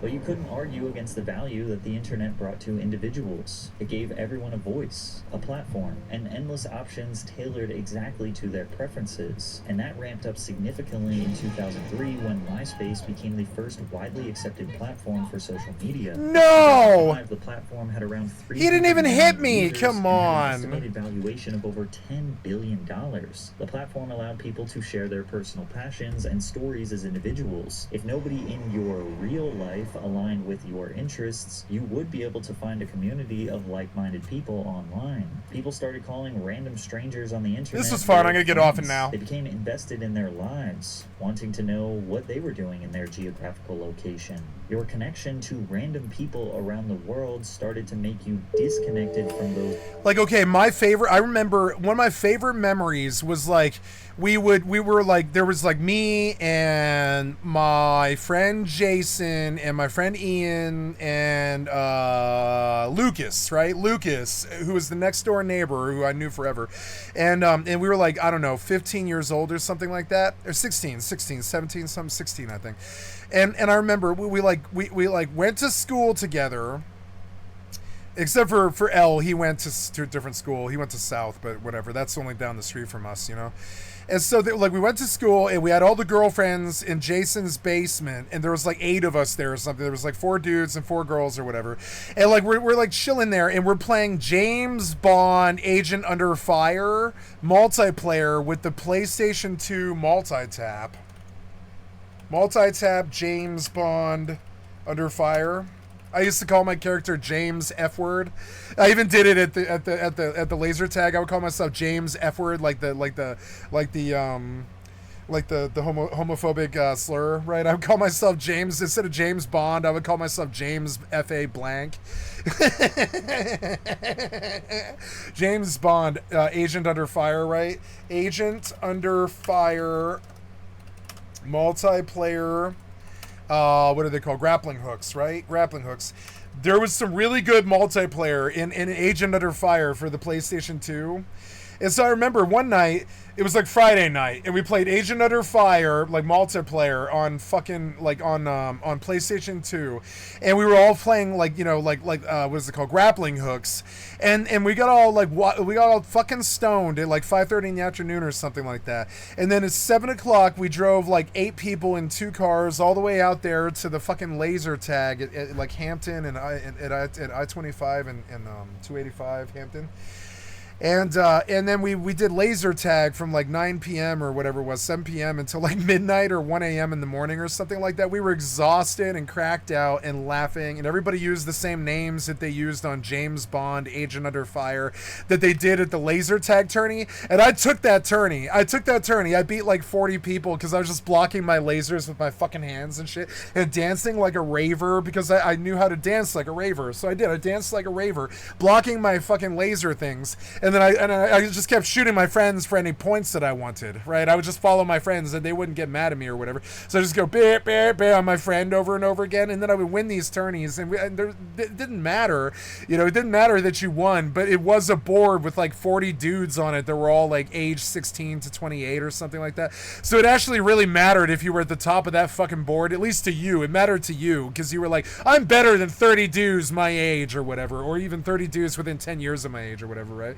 And so I remember that, like that's the experience that Hollywood just can't supply. I think video games can, but I don't think like laser tag and video games can supply that kind of crazy interactive experience. But very seldom does a film do it. Like I feel like Saving Private Ryan did it, and Terminator 2 and Titanic, and like I don't know, the Lord of the Rings films, the the Hobbit films, everything that what's his name, Eyes Wide Shut, Stanley Kubrick ever did is kind of like that. Everything Steven Spielberg ever did was like that. Everything George Lucas ever did was like that. Even if the film sucked, they were still a pretty good popcorn flick though. Even the crappy ass fucking clone films, and I like Phantom Menace. I saw Phantom Menace the day it came out in the film in the theater, and I really enjoyed it. I actually really thought it was a good film. I'm an idiot. Like in retrospect, I'm like, oh god, all the aliens were racist, and all the trade bullshit was stupid, and Padme totally dominated it in this weird meritocracy way where it's like because she was rich and she was a princess, we should care about her. But I mean, it really wasn't like that. It was actually about the Trade Federation War and all the corruption of the Senate. But they kept going back to Padme over and over again just because she was pretty and young and she was Nicole Portman and stuff. And it was like, it was cool. And I know this sounds male chauvinist, but I didn't find Padme that compelling for the amount of screen time that they gave her. I mean, she was really good in the first film when she was like, I will not condone, any action that takes my people to war. And she was playing games with body doubles and stuff like this, and it was cool. She had a body double bodyguard, and she was a cool character, and she was sympathetic, and I liked her a lot. And she kicked ass, she was a good character. I liked her a lot. And then, the romance was okay, but I'll never forget the day that Attack of the Clones hit, I realized that fucking film was like 3.5 hours long, and like an hour and 45 minutes of it was just Padme and fucking Anakin like frolicking in the meadow for like an hour and a half and trying to be lovers or whatever. And that's okay, but I mean, that's not really what I signed up for in a Star Wars flick. I don't know. I think I'm okay with a stage kiss in a Star Wars film, but an hour and a half romance between Padme and motherfucking like Hayden Christensen or whatever was actually really hard to take. It really was not very compelling. And you know what? I'm probably the most romantic-minded individual in that Star Wars audience, and I found it hard to take. I could find I find myself being willing to write romance novels. I'm a romance guy. I actually really am. I like romance. I think it's good. But that romance in particular, fucking Padme and fucking stupid ass Anakin. Around you slowly. Anyways, so I waited for the second Star Wars prequel, right? The prequel. There was Phantom Menace, and then there was Attack of the Clones, and then Attack of the Sith or whatever. I forget all the names of the fucking movies and stuff. But the second one was so boring. It was like an hour and 45 minutes of stupid ass clones marching, and like an hour and a half romance between stupid ass bad actor Hayden Christensen and amazing actress fucking Natalie Portman. And every time he was like, every time every time he tips Fedora and said my lady, I'm like, oh my god, you're such a bad fucking actor. Why did they pick you? You're such a bad actor. You do not stand up to goddamn Natalie Portman. You really don't. And I don't mean to hurt Hayden. I've never known his name. Hayden. I don't mean to hurt Hayden Christensen's feelings. I thought he was a good. No, I don't think he was a good Anakin. I think even Adam Driver was a better Kylo Ren than fucking Hayden Christensen was fucking, Anakin. Hayden Christensen was such a pussy. Putting him up against what's his name? Ewan McGregor in the prime of his life was a terrible, terrible miscast. Terrible. more important. And I did not find Anakin Skywalker sympathetic. We were supposed to love Anakin by the end of the second film. We're supposed to love him. We liked him in Phantom Menace when he was 6 years old and he was doing the pod races and stuff. We're like, yeah, we like Anakin. We're sympathetic to Anakin, even though he is Darth Vader or whatever. We're sympathetic to Anakin and shit. But by the second film, we were like, even I, who was like young, I was like a 15-year-old when the second film hit or something. But I was like, Jesus Christ, fucking Anakin Skywalker is such a fucking pussy compared to Ewan McGregor. Ewan McGregor always took the lead. When Qui-Gon was dead, Ewan McGregor took over, and he was a strong lead, and so was Yoda. And so was Samuel L. Jackson even, but not fucking Hayden Christensen. Hayden Christensen should not have been in those fucking films. It was one of the worst miscasts in all of goddamn Hollywood history, and I don't care what you say. That's my opinion. Physical one. As platforms evolve, most people are like, nah, they should, most people are like, nah, they shouldn't have made those films in the first fucking place. But I'm like, nah, if you imagine if they had got Ewan McGregor to be fucking Anakin Skywalker as opposed to Obi-Wan Kenobi. Imagine if they got Qui-Gon to be Obi-Wan Kenobi, and imagine if fucking and fucking Qui-Gon just didn't exist. Because we love Qui-Gon, but they only gave us one film. I love Qui-Gon Jinn. I thought he was a good Yoda replacement. I thought he was amazing. That was in the Taken era when Liam Neeson was kicking ass and stuff. I was like, yeah, Qui-Gon Jinn's so fucking badass. I love Qui-Gon Jinn. He's like the total Jedi that I want to be and all this stuff. He's like middle-aged and stoic and powerful and all this shit. But then they put him up against Ewan McGregor, and even from the beginning of The Phantom Menace, you could see that even Ewan McGregor was probably going to outact kind of fucking Qui-Gon Jinn. And by the end of it, and I don't know why they killed Qui-Gon Jinn. Qui-Gon Jinn should have never existed. Qui-Gon Jinn wasn't in the goddamn story as far as I'm concerned. Qui-Gon Jinn did not need to fucking be there. It only needed to be fucking Ewan McGregor as fucking Obi-Wan Kenobi. Why does Qui-Gon Jinn exist? Why did you kill Qui-Gon Jinn? There's so many fucking problems with the fucking Star Wars prequels. I go back and I get bitter about it, and I'm like, motherfucker, I must have watched those films like 50 times or something like that in my lifetime. Dear God, why? Do you know how many times I've seen Star Wars Rogue Squadron or whatever? Like 7. Do you know how fucking bad that fucking film is? It's fucking terrible. Fucking terrible. But because of Star Wars, I've seen it like 7 times. I've seen it on a plane. I've seen it on a plane 2 times, you know? Eventually TikTok, the focus fucking Rogues, like what? Okay, Rogue Squadron was something that I believed in almost more so than Star Wars itself. I'm a fucking rebel from the fucking Rogue Squadron. If I were to go fight Donald Trump, I would take a jet to do it, and I would fight it like Star Wars, motherfucker. I believe in Rogue Squadron, but they fucked up Rogue Squadron, and the fucking main guy in Rogue Squadron was frankly fucking boring. What was his name? Who's the main Rogue Squadron guy? He sucked. I liked him, like Soap or something. What's his fucking name? I can't. Who's the Rogue Squadron? Who's the main character?